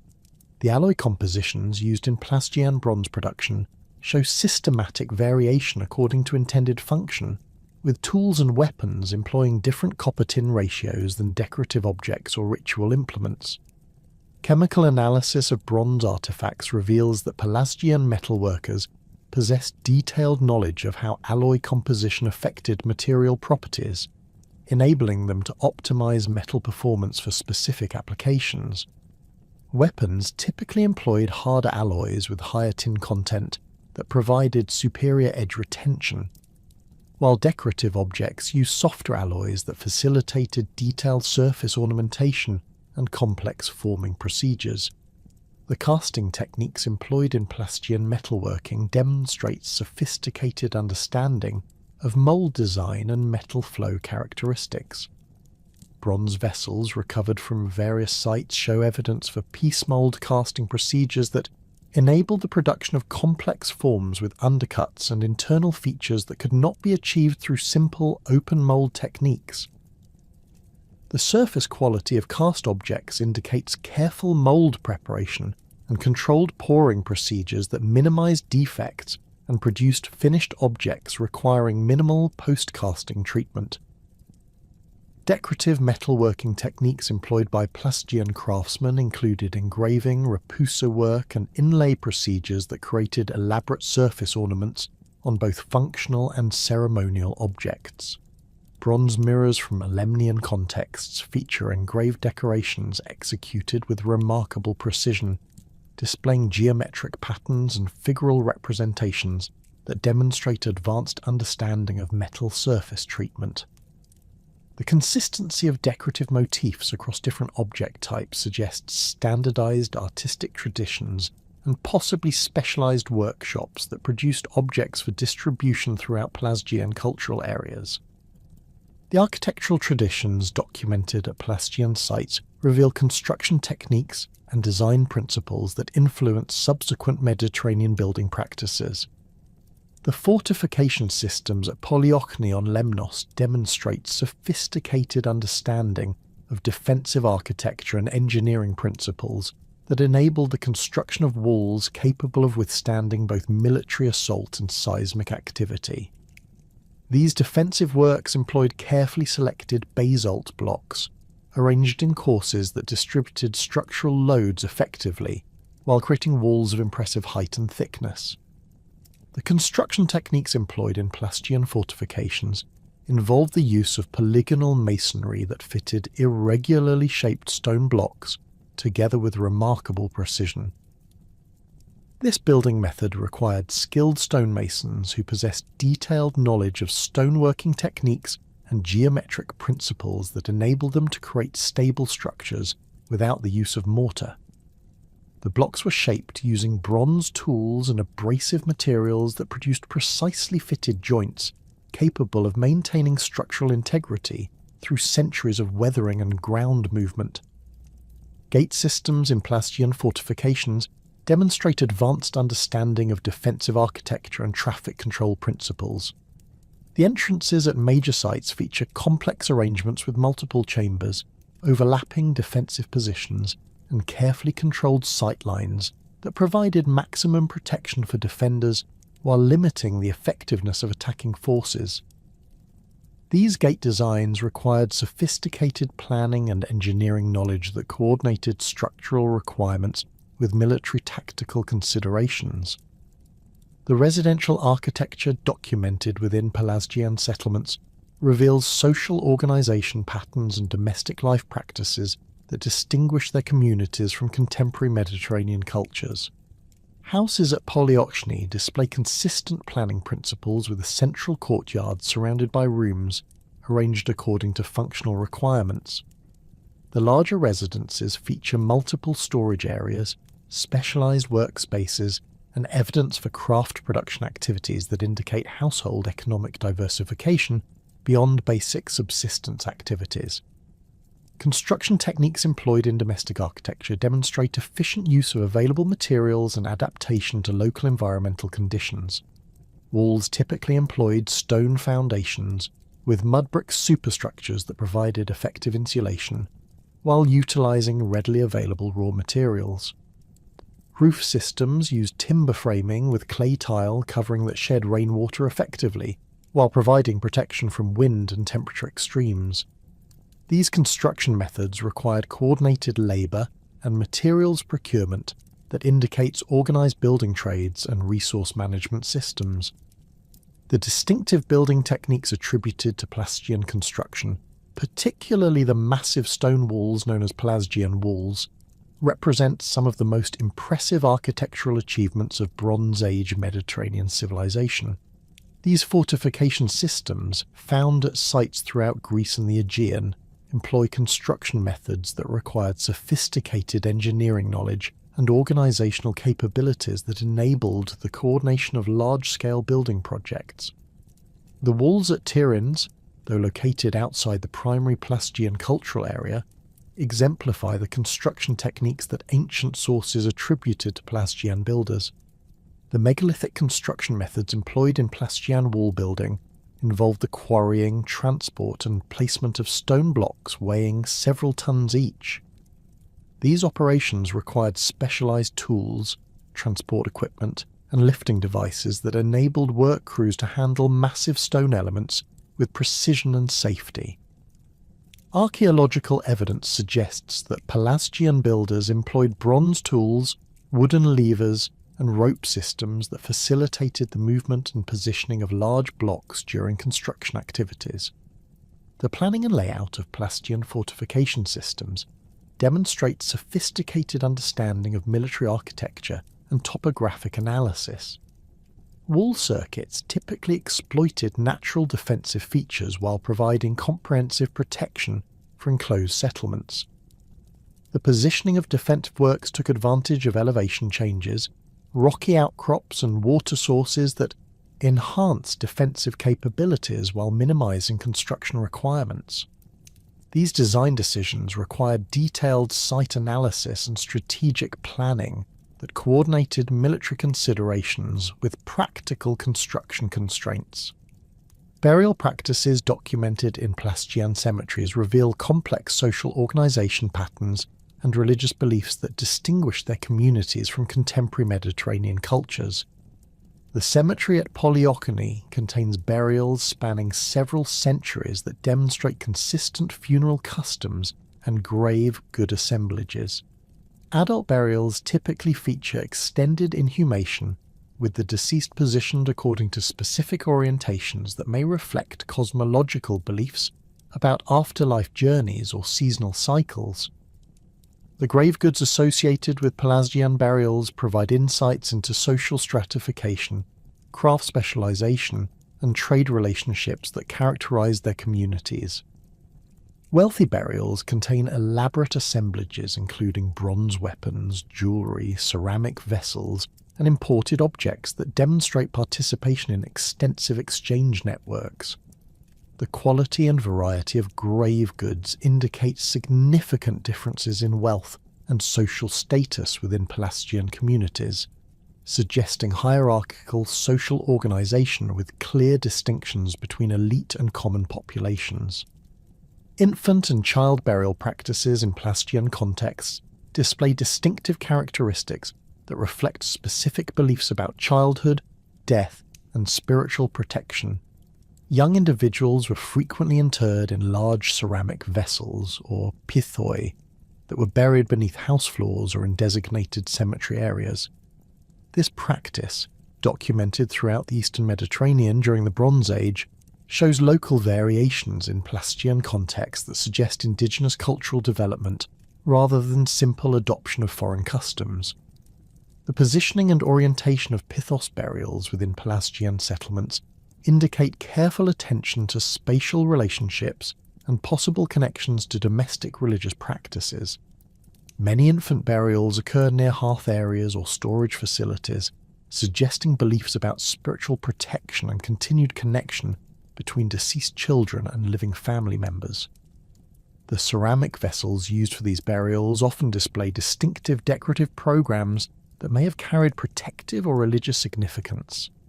Adult burial orientations in Pelasgian cemeteries show consistent patterns that suggest shared beliefs about proper funeral procedures and afterlife concepts. The majority of burials feature head orientations towards specific cardinal directions, with variations that may reflect seasonal timing of death, social status, or individual religious preferences. The consistency of these practices across different sites indicates standardized funeral traditions that maintain cultural continuity despite geographic separation.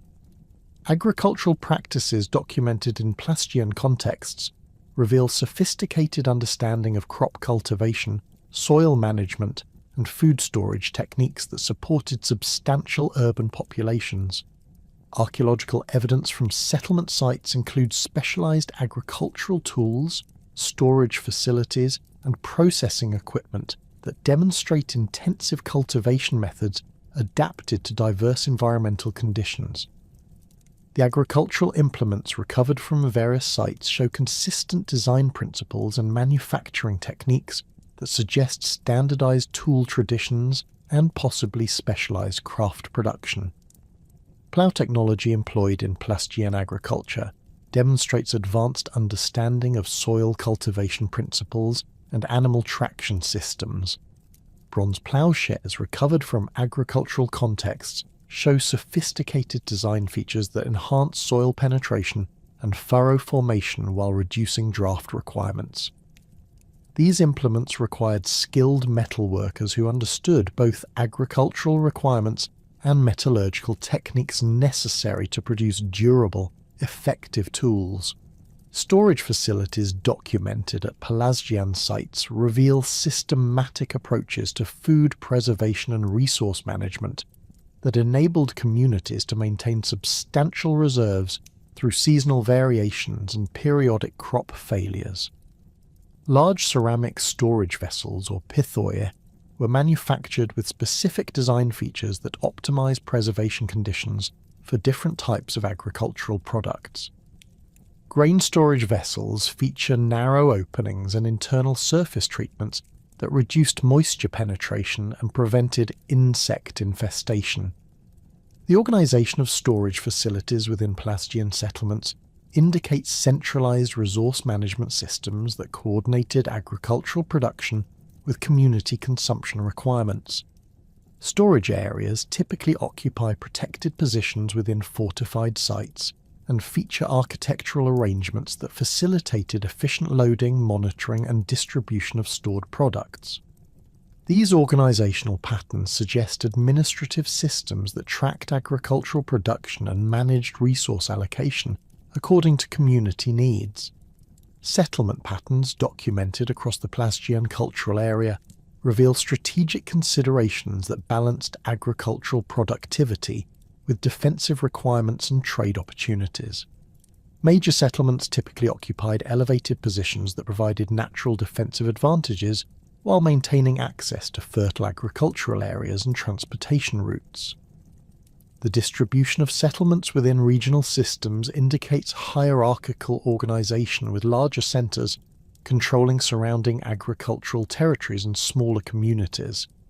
The relationship between settlement location and resource access demonstrates sophisticated understanding of environmental conditions and economic opportunities available in different geographic settings. Coastal settlements exploited marine resources and maritime trade opportunities while maintaining agricultural production in nearby inland areas. Mountain settlements controlled strategic passes and mineral resources while developing specialized economies based on pastoralism and craft production using locally available raw materials. Trade relationships documented through artifact distribution patterns reveal extensive exchange networks that connected Pelasgian communities with populations throughout the Mediterranean region. Imported objects found at Pelasgian sites include pottery from Anatolia, metal objects from Central Europe, and raw materials from distant sources that demonstrate participation in long-distance commercial relationships. These trade connections facilitated technological transfer and cultural exchange that influenced Pelasgian material culture development.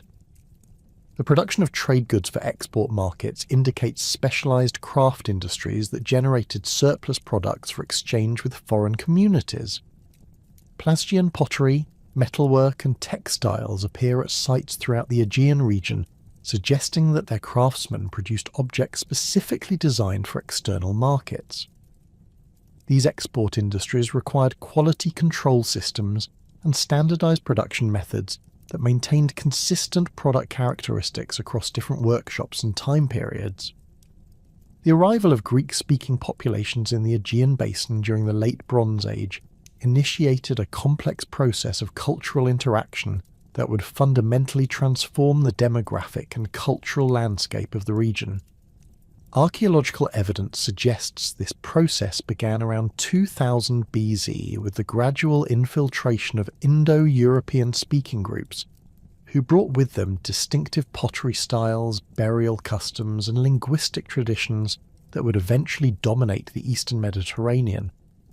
The interaction between these newcomers and established Pelasgian populations unfolded over several centuries through patterns of conflict, accommodation, and gradual assimilation that varied significantly across different regions and time periods.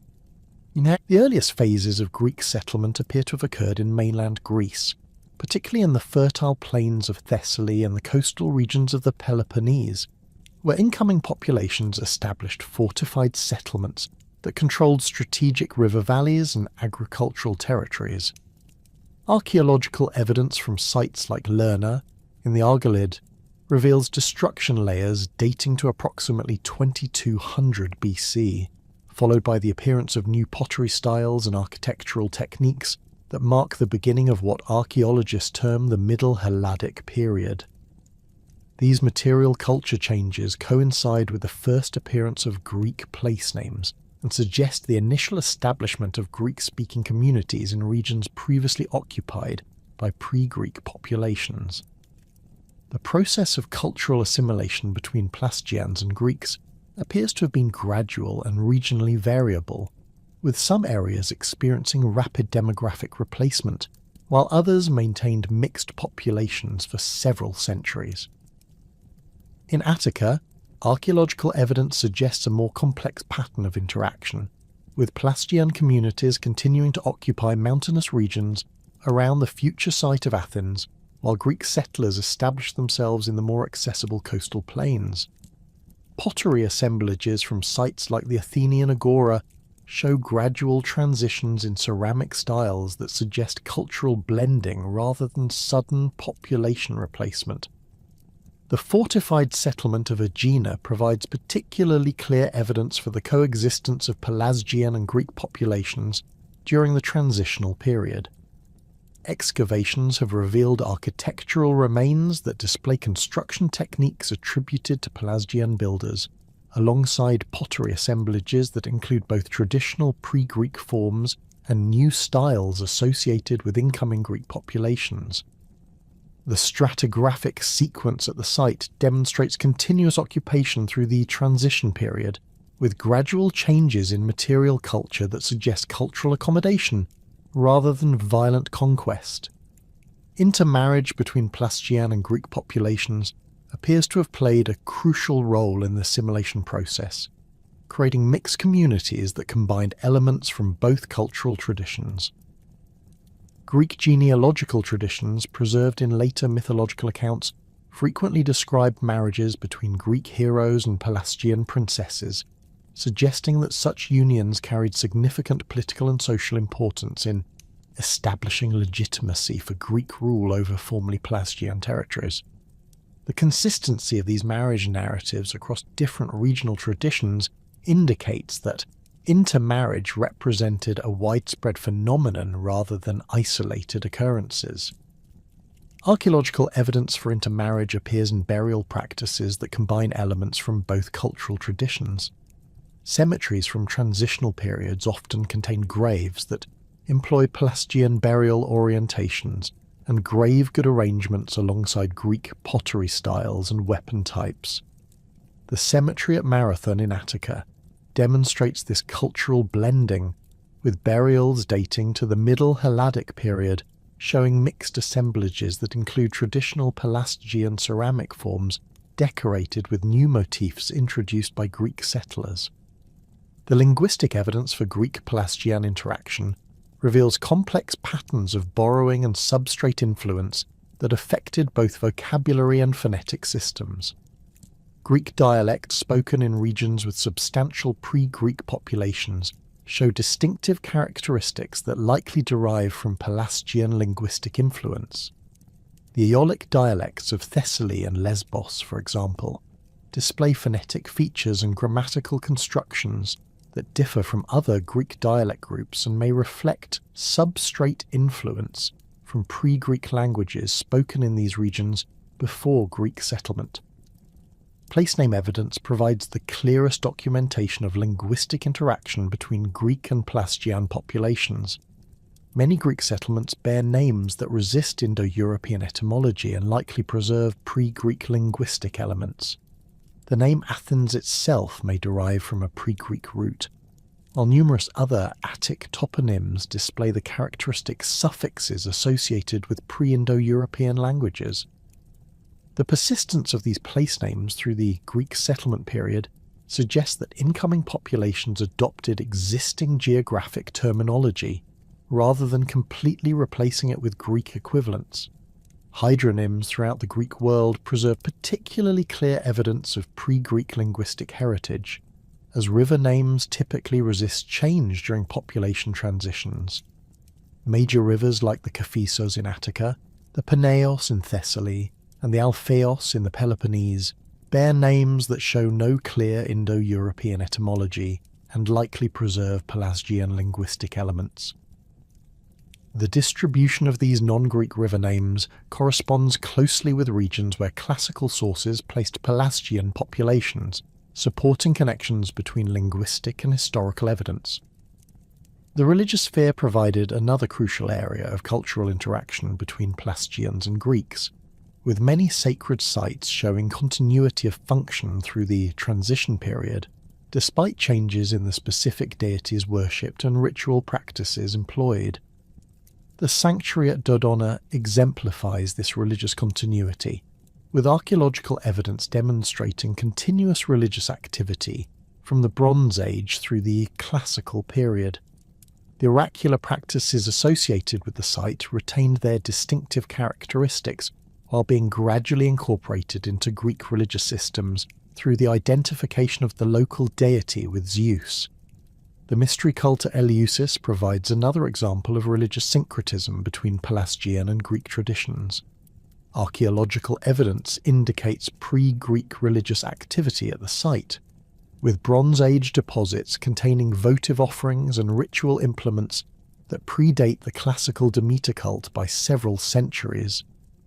The distinctive characteristics of the Eleusinian mysteries, particularly their emphasis on agricultural fertility and chthonic deities, suggest the incorporation of pre-Greek religious traditions within Greek theological frameworks. Sacred sites throughout Attica show similar patterns of religious continuity, with gradual adaptation to Greek religious practices.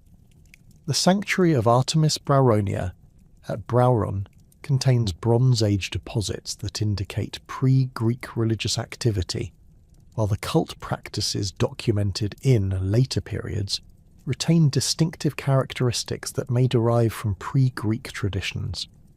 The emphasis on female initiation rites and bear symbolism at Brauron differs markedly from typical Greek religious practices and may preserve elements of Pelasgian religious traditions. The economic integration of Pelasgian and Greek populations appears to have facilitated cultural assimilation through the development of complementary production systems and trade relationships. Archaeological evidence suggests that Pelasgian communities maintained specialized craft traditions, particularly in metalworking and pottery production, that continued to supply Greek settlements with high-quality manufactured goods. The distinctive bronze-working techniques attributed to Pelasgian craftsmen appear in objects found at Greek sites, suggesting continued production by Pelasgian artisans working within Greek-controlled territories. Agricultural practices provide evidence for technological transfer from Pelasgian to Greek populations, with incoming Greek settlers adopting cultivation techniques and crop varieties that had been developed by pre-Greek populations over centuries of local adaptation. The terracing systems found throughout the Greek islands show construction techniques that predate Greek settlement and likely represent Pelasgian agricultural innovations that were maintained and expanded by later Greek farmers. These agricultural systems required detailed knowledge of local soil conditions, rainfall patterns, and crop requirements that could only be acquired through long experience in specific environmental settings. The process of Hellenization varied significantly across different regions, with some areas maintaining distinct Pelasgian cultural elements well into the historical period, while others experienced more complete cultural transformation. The island of Lemnos provides the most dramatic example of prolonged cultural resistance, with Pelasgian populations maintaining their distinctive language and customs until the Athenian conquest in the 6th century BC.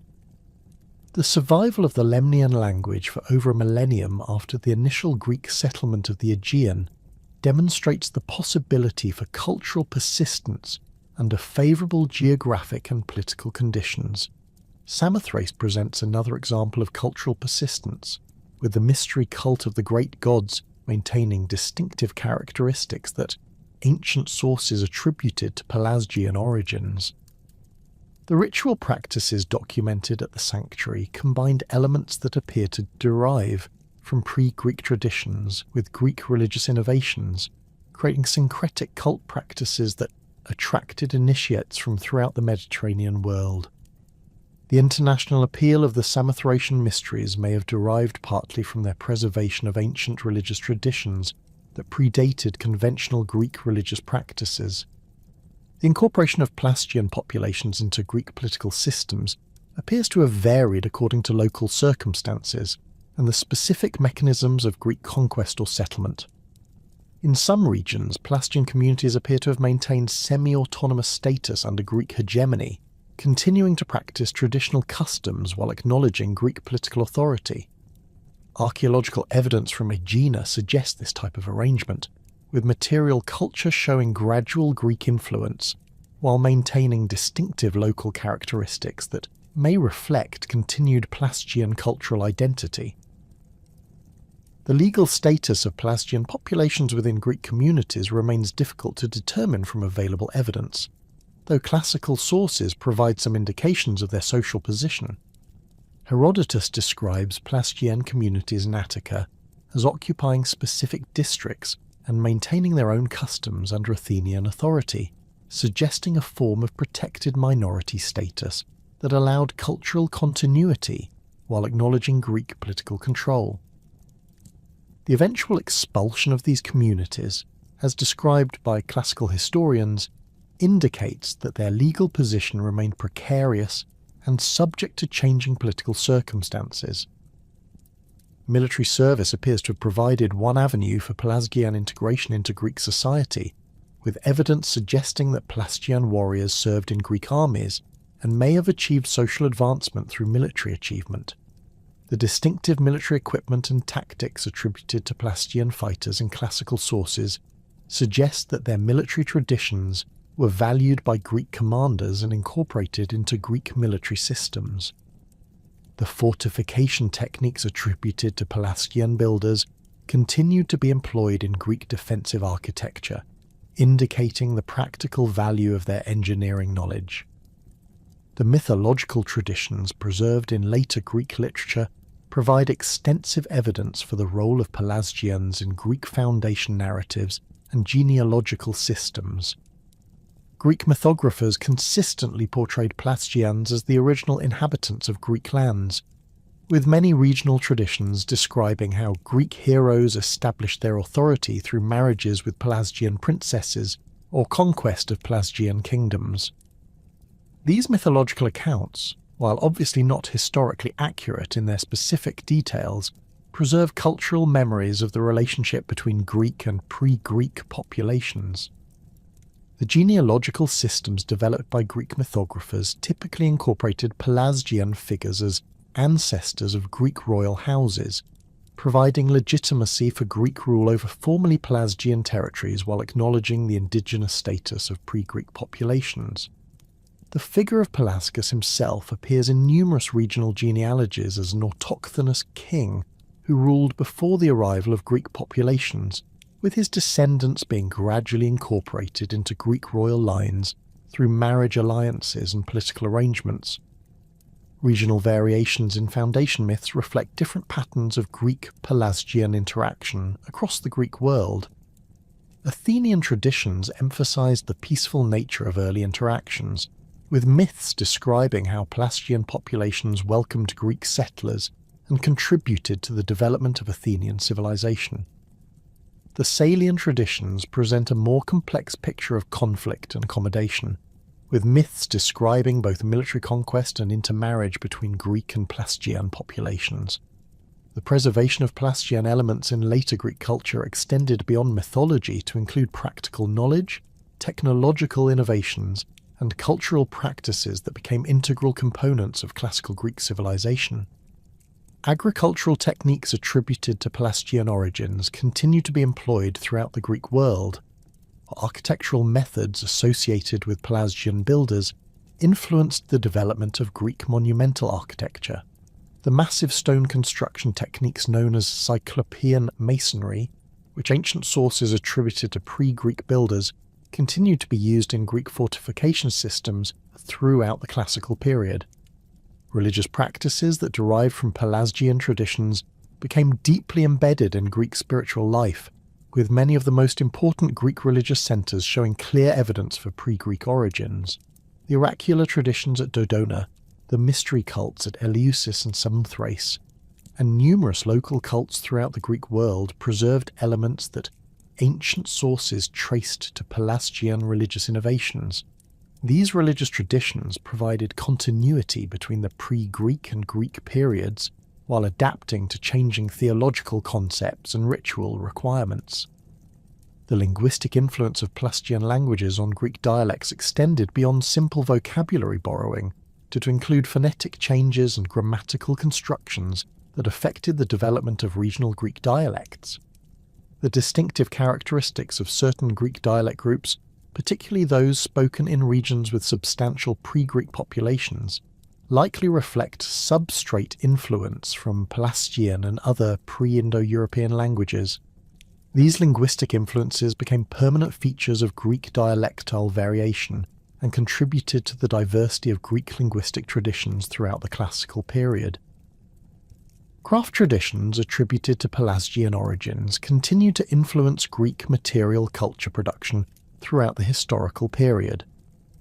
The metalworking techniques associated with Pelasgian artisans appear in Greek bronze production, while pottery traditions showing pre-Greek characteristics persisted in certain regional contexts.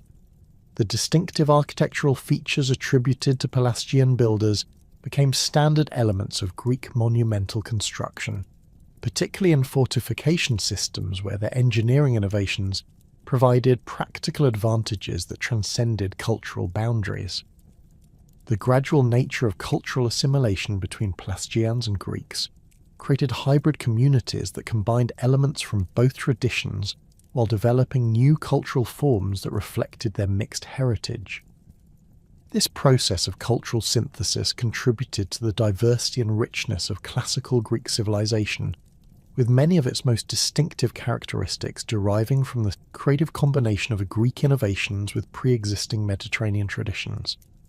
The complexity of this cultural interaction challenges simple models of conquest and replacement, revealing instead a nuanced process of accommodation and synthesis that shaped the fundamental character of Greek civilization. The transformation from distinct Pelasgian identity to absorption within Greek civilization occurred through a complex series of demographic, political, and cultural processes that unfolded across several centuries during the Late Bronze Age and Early Iron Age periods. This gradual dissolution of Pelasgian distinctiveness resulted not from any single catastrophic event, but rather from sustained pressure applied through multiple mechanisms that systematically eroded the foundations of pre-Greek cultural autonomy, while incorporating valuable elements of Pelasgian civilization into emerging Greek political and social structures. The demographic pressures that contributed to Pelasgian decline began with the steady increase in Greek-speaking populations throughout the Aegean region during the 2nd millennium BC. Archaeological evidence from numerous sites demonstrates consistent patterns of settlement expansion that placed increasing stress on traditional Pelasgian territories. The fertile valleys of Thessaly, which had supported substantial Pelasgian communities for centuries, experienced intensive Greek colonization that gradually displaced indigenous populations from the most productive agricultural areas.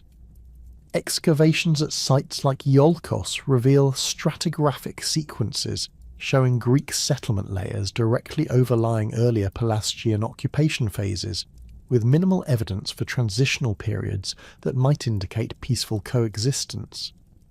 The process of territorial displacement accelerated during periods of climatic stress, when competition for agricultural resources became particularly intense. Pollen analysis from lake sediments in central Greece indicates several episodes of reduced precipitation during the Late Bronze Age that would have decreased agricultural productivity and intensified competition between different population groups.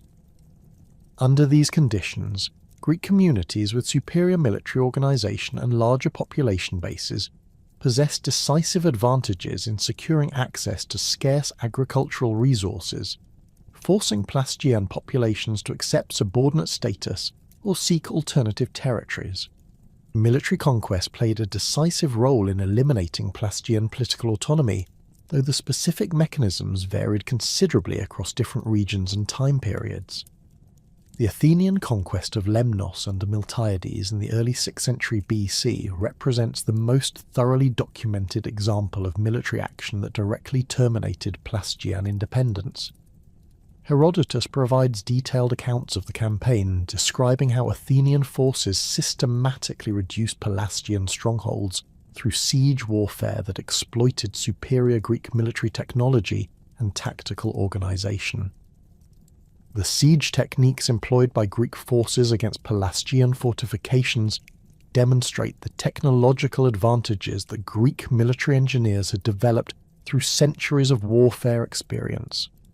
Archaeological evidence from Lemnos reveals destruction layers that show systematic dismantling of defensive works, with massive stone blocks being deliberately displaced to create breaches in previously impregnable walls.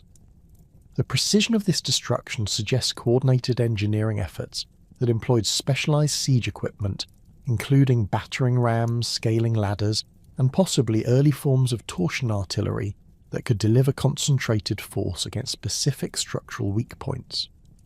The aftermath of military conquest typically involved population displacement that permanently severed connections between Pelasgian communities and their traditional territories.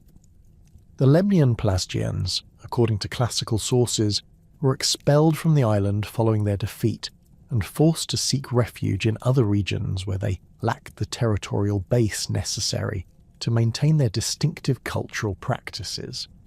This pattern of forced migration appears to have been employed systematically by expanding Greek city-states as a means of securing territorial control while eliminating potential sources of future resistance. Economic integration provided another mechanism through which Pelasgian distinctiveness was gradually eroded, as traditional craft specializations and trade relationships were incorporated into broader Greek commercial networks that operated according to different organizational principles. The distinctive metalworking traditions that had characterized Pelasgian material culture became absorbed into Greek production systems that emphasized standardized forms and decorative programs designed to appeal to Greek aesthetic preferences. Archaeological evidence from workshop contexts shows gradual transitions in production techniques that maintained technical excellence while adapting to new stylistic requirements imposed by Greek market demands. The transformation of pottery production illustrates this process of economic assimilation particularly clearly. Ceramic assemblages from sites with mixed Greek and Pelasgian populations show gradual evolution from traditional Pelasgian forms toward hybrid styles that combined pre-Greek technical innovations with Greek decorative preferences. The distinctive burnished surfaces and incised geometric patterns that had characterized Pelasgian ceramics were gradually replaced by painted decorations and vessel forms that conformed to Greek functional and aesthetic requirements, though certain technical innovations continued to distinguish regional production centres. Agricultural reorganisation accompanying Greek territorial expansion fundamentally altered the economic foundations that had supported Pelasgian communities for millennia.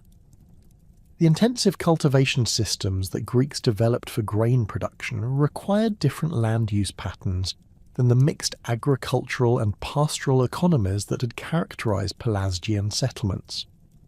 Archaeological evidence from rural sites shows systematic changes in field boundaries, storage facilities, and settlement patterns that reflect the imposition of new agricultural systems designed to maximize grain production for urban markets rather than supporting diversified local subsistence economies.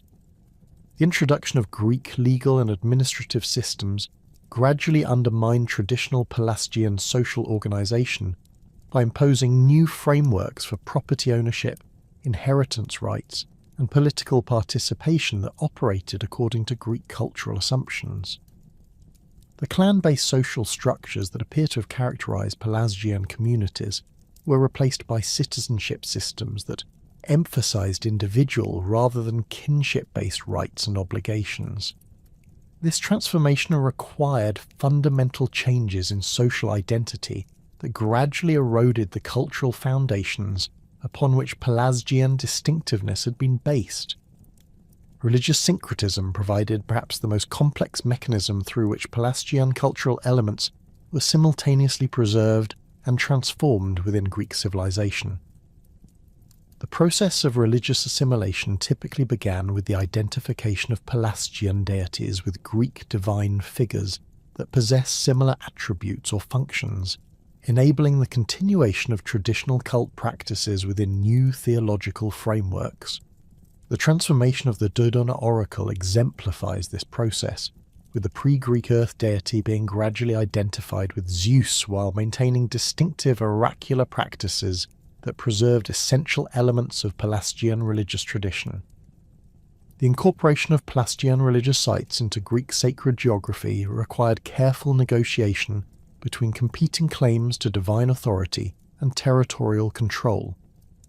Greek religious authorities typically resolved these tensions by acknowledging the antiquity and power of pre-Greek sacred sites, while asserting Greek divine ownership through mythological narratives that described how Greek gods had established their authority over formerly Pelasgian territories. The sanctuary at Delphi provides a classic example of this process, with Greek religious traditions acknowledging the site's pre-Greek origins while asserting Apollo's conquest of the earlier earth deity Python. Mystery cults provided particularly effective vehicles for preserving Pelasgian religious traditions within Greek religious systems because their secretive nature protected distinctive ritual practices from external scrutiny and modification. The Samothracian mysteries maintained Pelasgian characteristics throughout the classical period, partly because their esoteric nature prevented the kind of public religious standardization that affected more conventional Greek cults. The international appeal of these mysteries may have derived partly from their preservation of ancient religious wisdom that predated conventional Greek theological systems. The linguistic assimilation of Pelasgian populations involved complex processes of language shift that occurred at different rates in different social contexts. Formal political and commercial interactions required the use of Greek, creating strong incentives for Pelasgian populations to acquire Greek linguistic competence, while potentially maintaining their traditional languages for domestic and religious purposes. Archaeological evidence suggests that this bilingual phase could persist for several generations before complete language shift occurred, with the timing dependent on the intensity of contact with Greek-speaking populations and the degree of social integration achieved. Intermarriage between Greek and Pelasgian populations accelerated linguistic assimilation by creating households where Greek became the dominant language of communication. Children from mixed marriages typically acquired Greek as their primary language, while potentially maintaining passive knowledge of Pelasgian linguistic traditions through contact with extended family members. This generational language shift appears to have been irreversible once it began, with each successive generation showing reduced competence in traditional Pelasgian languages until they ceased to function as living communication systems. The preservation of Pelasgian linguistic elements in Greek dialects provides evidence for the substrate influence that resulted from language contact during the assimilation period. Phonetic features, vocabulary items, and syntactic constructions that resist Indo-European etymology appear throughout Greek dialectal variation, with particularly strong concentrations in regions where Pelasgian populations had been most numerous. These linguistic survivals became permanent features of regional Greek dialects and continued to influence Greek linguistic development throughout the classical period. Educational systems developed by Greek city-states played crucial roles in completing the assimilation process by ensuring that younger generations acquired Greek cultural knowledge while losing familiarity with traditional Pelasgian customs and values. The gymnasium system that emerged during the Archaic period provided comprehensive cultural education that emphasized Greek literary traditions, athletic practices, and civic values while systematically excluding non-Greek cultural elements. Participation in these educational institutions became essential for social advancement, creating powerful incentives for cultural assimilation among ambitious young people from Pelasgian backgrounds. The development of Greek historical writing during the classical period contributed to the erasure of Pelasgian cultural memory, by creating standardized narratives about the Greek past that marginalized pre-Greek contributions to Mediterranean civilization.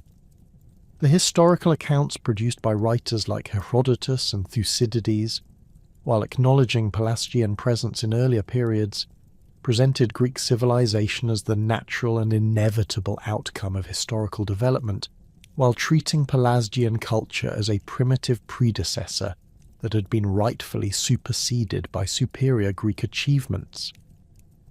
Legal mechanisms employed by Greek city-states systematically eliminated the institutional foundations that might have supported continued Pelasgian cultural distinctiveness.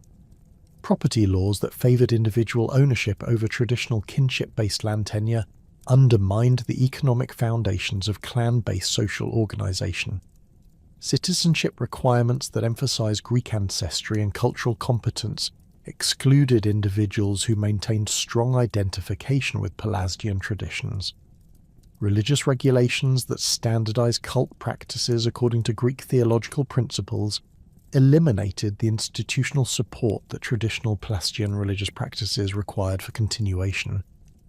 The urbanisation that accompanied Greek political development created new social environments that were inherently hostile to the maintenance of traditional Pelasgian cultural practices. The concentrated populations and intensive social interaction that characterized Greek city-states required standardized communication systems, legal frameworks, and cultural practices that could accommodate diverse populations within unified political structures. Traditional Pelasgian customs that had evolved to serve small-scale, kinship-based communities could not function effectively within these new urban environments without fundamental modification that typically resulted in their gradual abandonment. Commercial networks developed by Greek merchants created economic incentives that favoured cultural assimilation by providing access to broader markets and opportunities that were only available to individuals who possessed Greek cultural competence. Pelasgian craftsmen who adapted their production techniques to serve Greek markets could achieve economic success that was denied to those who maintained traditional practices. This economic pressure created powerful incentives for cultural change. that operated independently of direct political coercion, while achieving similar assimilative effects. The military service that Greek city-states required from their populations provided another mechanism for cultural assimilation by exposing individuals from Pelasgian backgrounds to intensive Greek cultural indoctrination.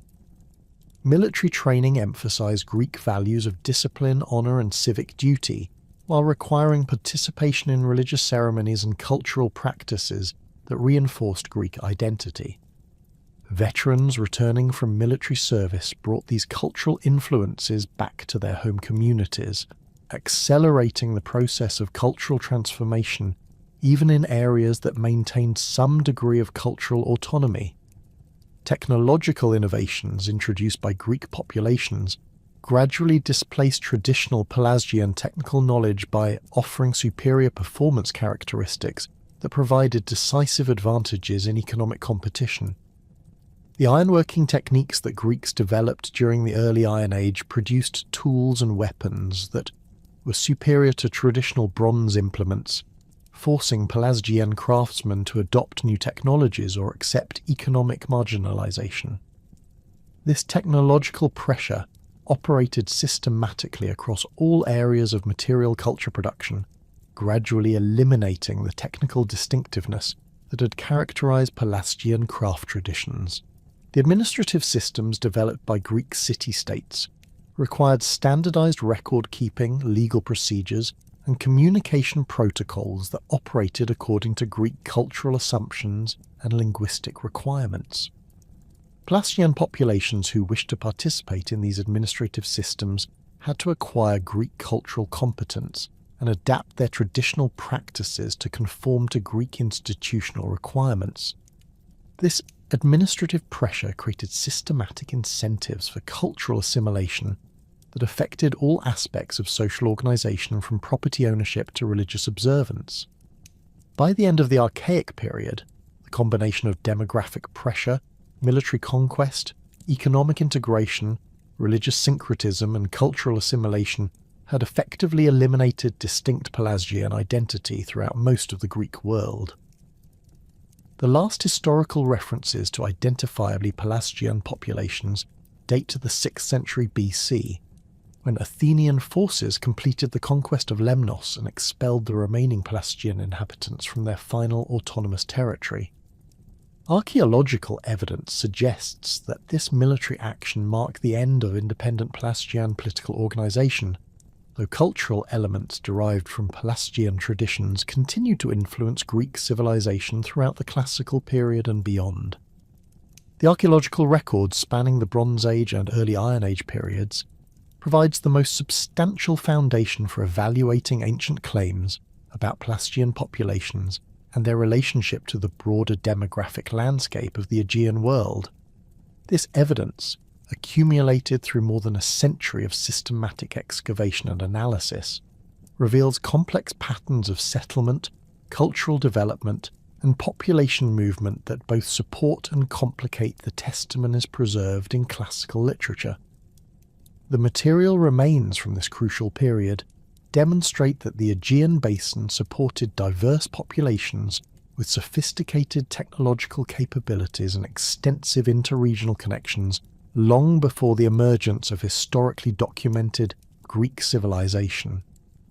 The reliability of ancient sources regarding Pelasgian history requires careful assessment against archaeological evidence and modern understanding of how historical memory functions in pre-literate societies. Herodotus, writing in the 5th century BC, drew upon oral traditions that had been transmitted across several centuries since the events he described.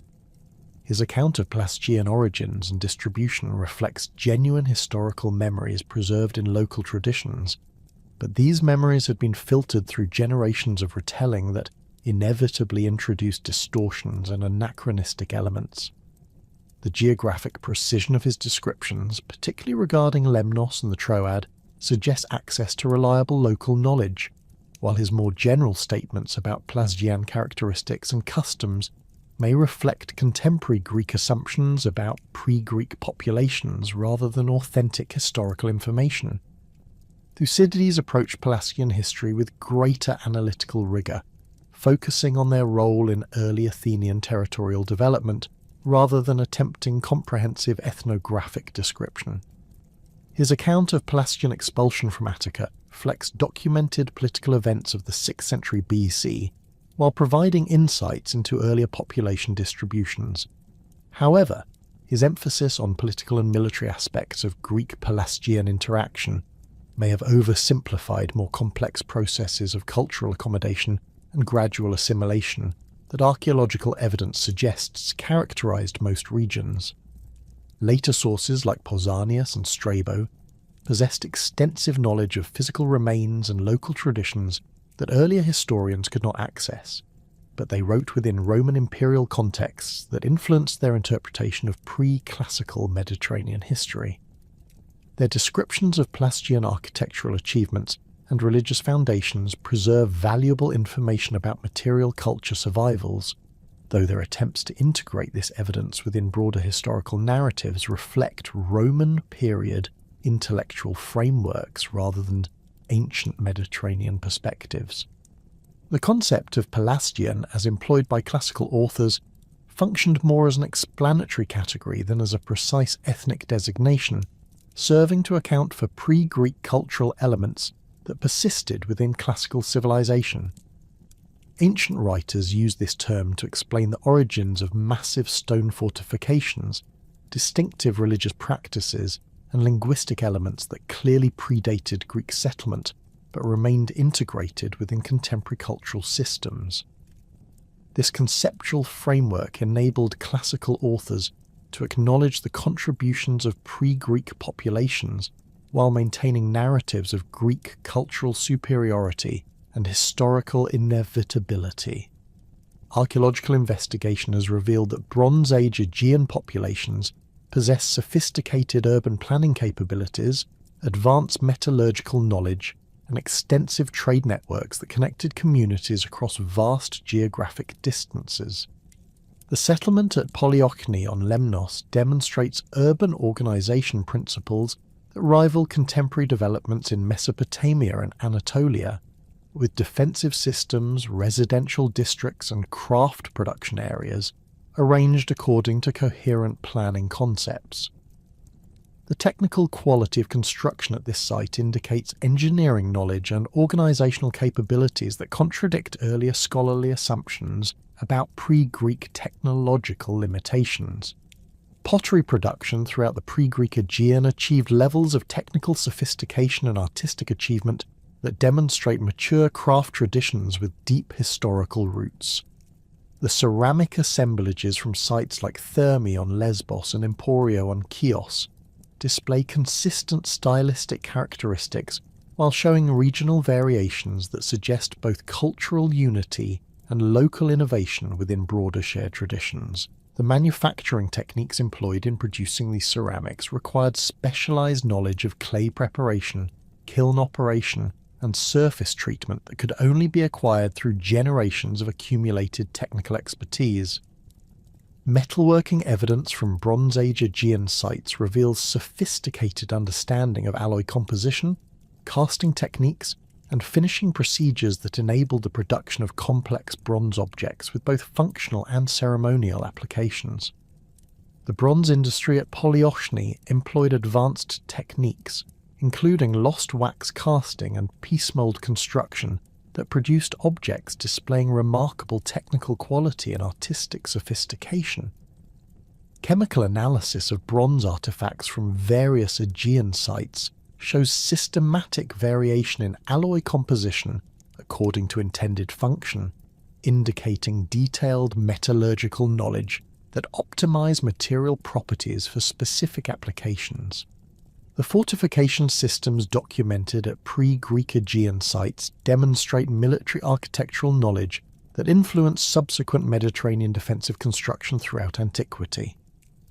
The walls at Lerna in the Argolid employ construction techniques that parallel methods found at sites throughout the Aegean, suggesting shared engineering traditions that transcended local political boundaries. These defensive works required coordinated labour from substantial populations and demonstrate organizational capabilities that supported complex military and civil engineering projects. Religious architecture from Bronze Age Aegean contexts reveals distinctive approaches to sacred space organization that differed markedly from later Greek temple design, while showing connections to contemporary Anatolian and Near Eastern traditions. The sanctuary complexes at sites like Philokopi on Melos feature architectural arrangements that emphasized communal participation in religious activities rather than the priest-mediated rituals characteristic of classical Greek religion. These design principles suggest theological concepts that view divine human interaction as direct and accessible rather than requiring specialized religious intermediaries. The linguistic evidence preserved in place names throughout the Aegean region provides substantial support for the existence of pre-Indo-European populations whose languages contributed substrate elements to later Greek dialects. The distribution of toponyms featuring characteristic pre-Greek suffixes corresponds closely with areas where archaeological evidence documents Bronze Age settlement, supporting connections between linguistic and material culture evidence. River names throughout the region show particularly clear evidence of pre-Greek linguistic heritage, as hydronyms typically resist change during population transitions and preserve the most archaic linguistic elements in any given area. The Lemnian inscriptions discovered in the late 19th century provide direct evidence for non-Indo-European languages spoken in the Aegean region during the early Iron Age period.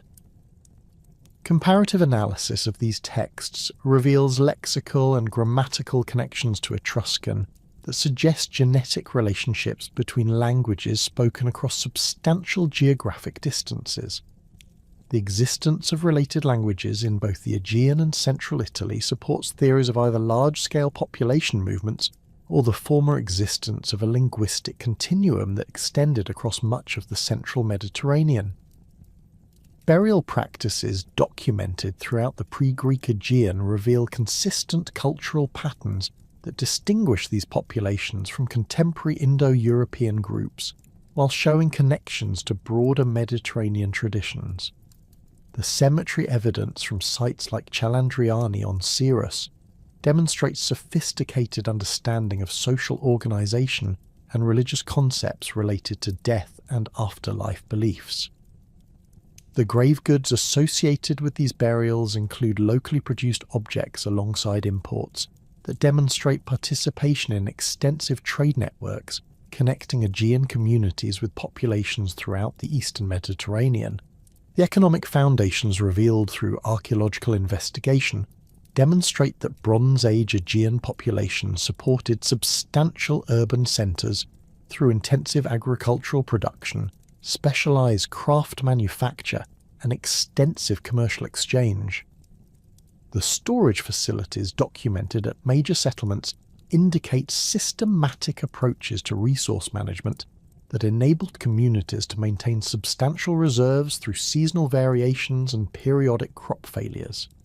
These economic systems required administrative capabilities and social organisation that supported complex redistributive mechanisms and long-distance trade relationships. Settlement patterns throughout the Bronze Age Aegean reveal strategic considerations that balance defensive requirements with agricultural productivity and commercial opportunities.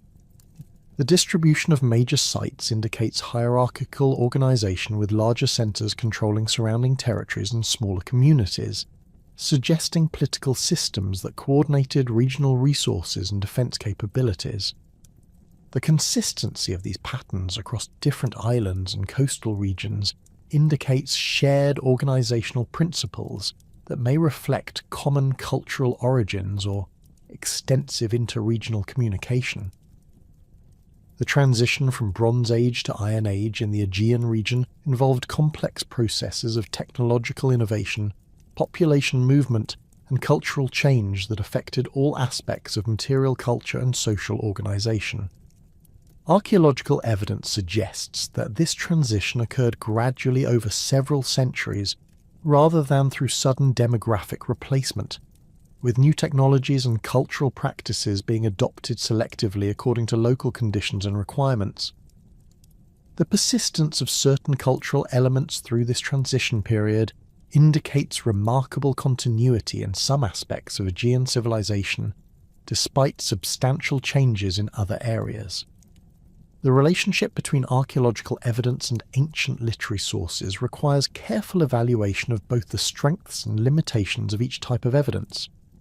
Material culture remains provide objective data about technological capabilities, settlement patterns, and economic systems, but they cannot directly reveal ethnic identities, linguistic affiliations, or specific historical events.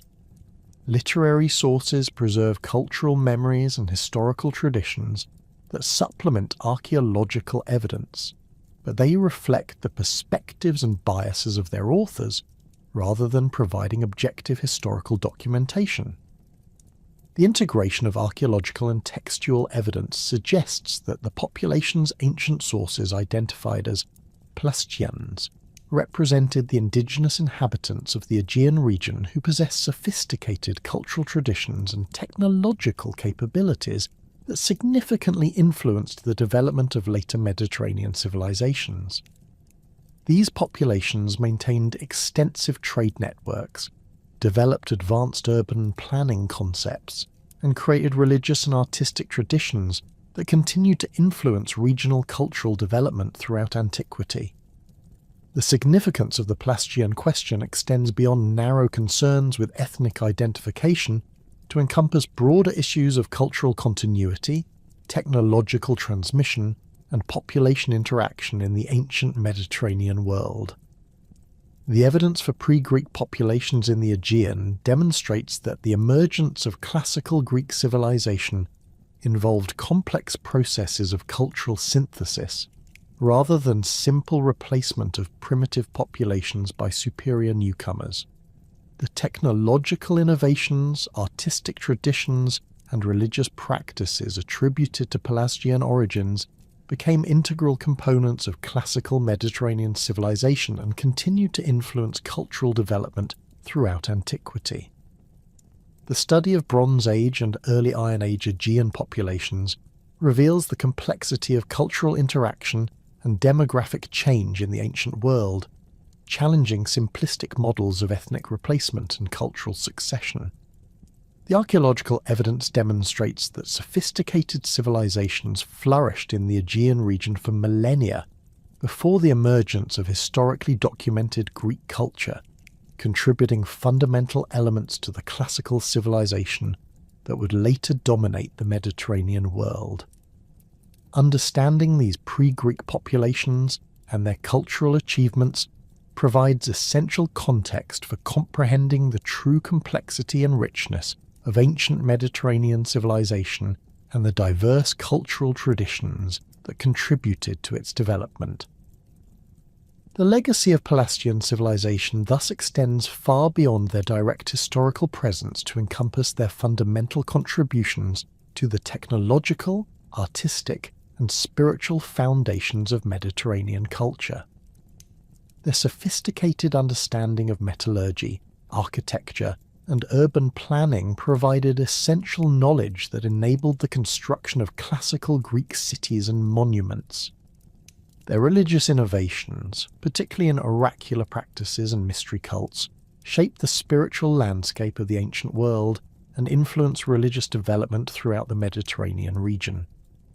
Their linguistic contributions, preserved in place names and dialectal variations, continue to affect the development of Greek language and literature throughout the classical period.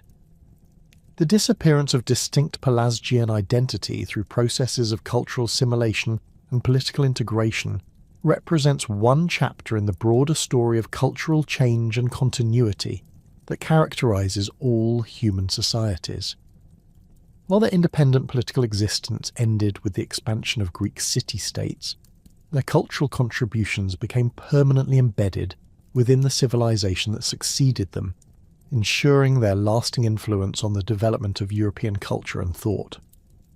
The study of Pelasgian civilization thus illuminates not only the specific history of pre-Greek Aegean populations, but also the broader patterns of cultural interaction and synthesis that have shaped human civilization throughout history.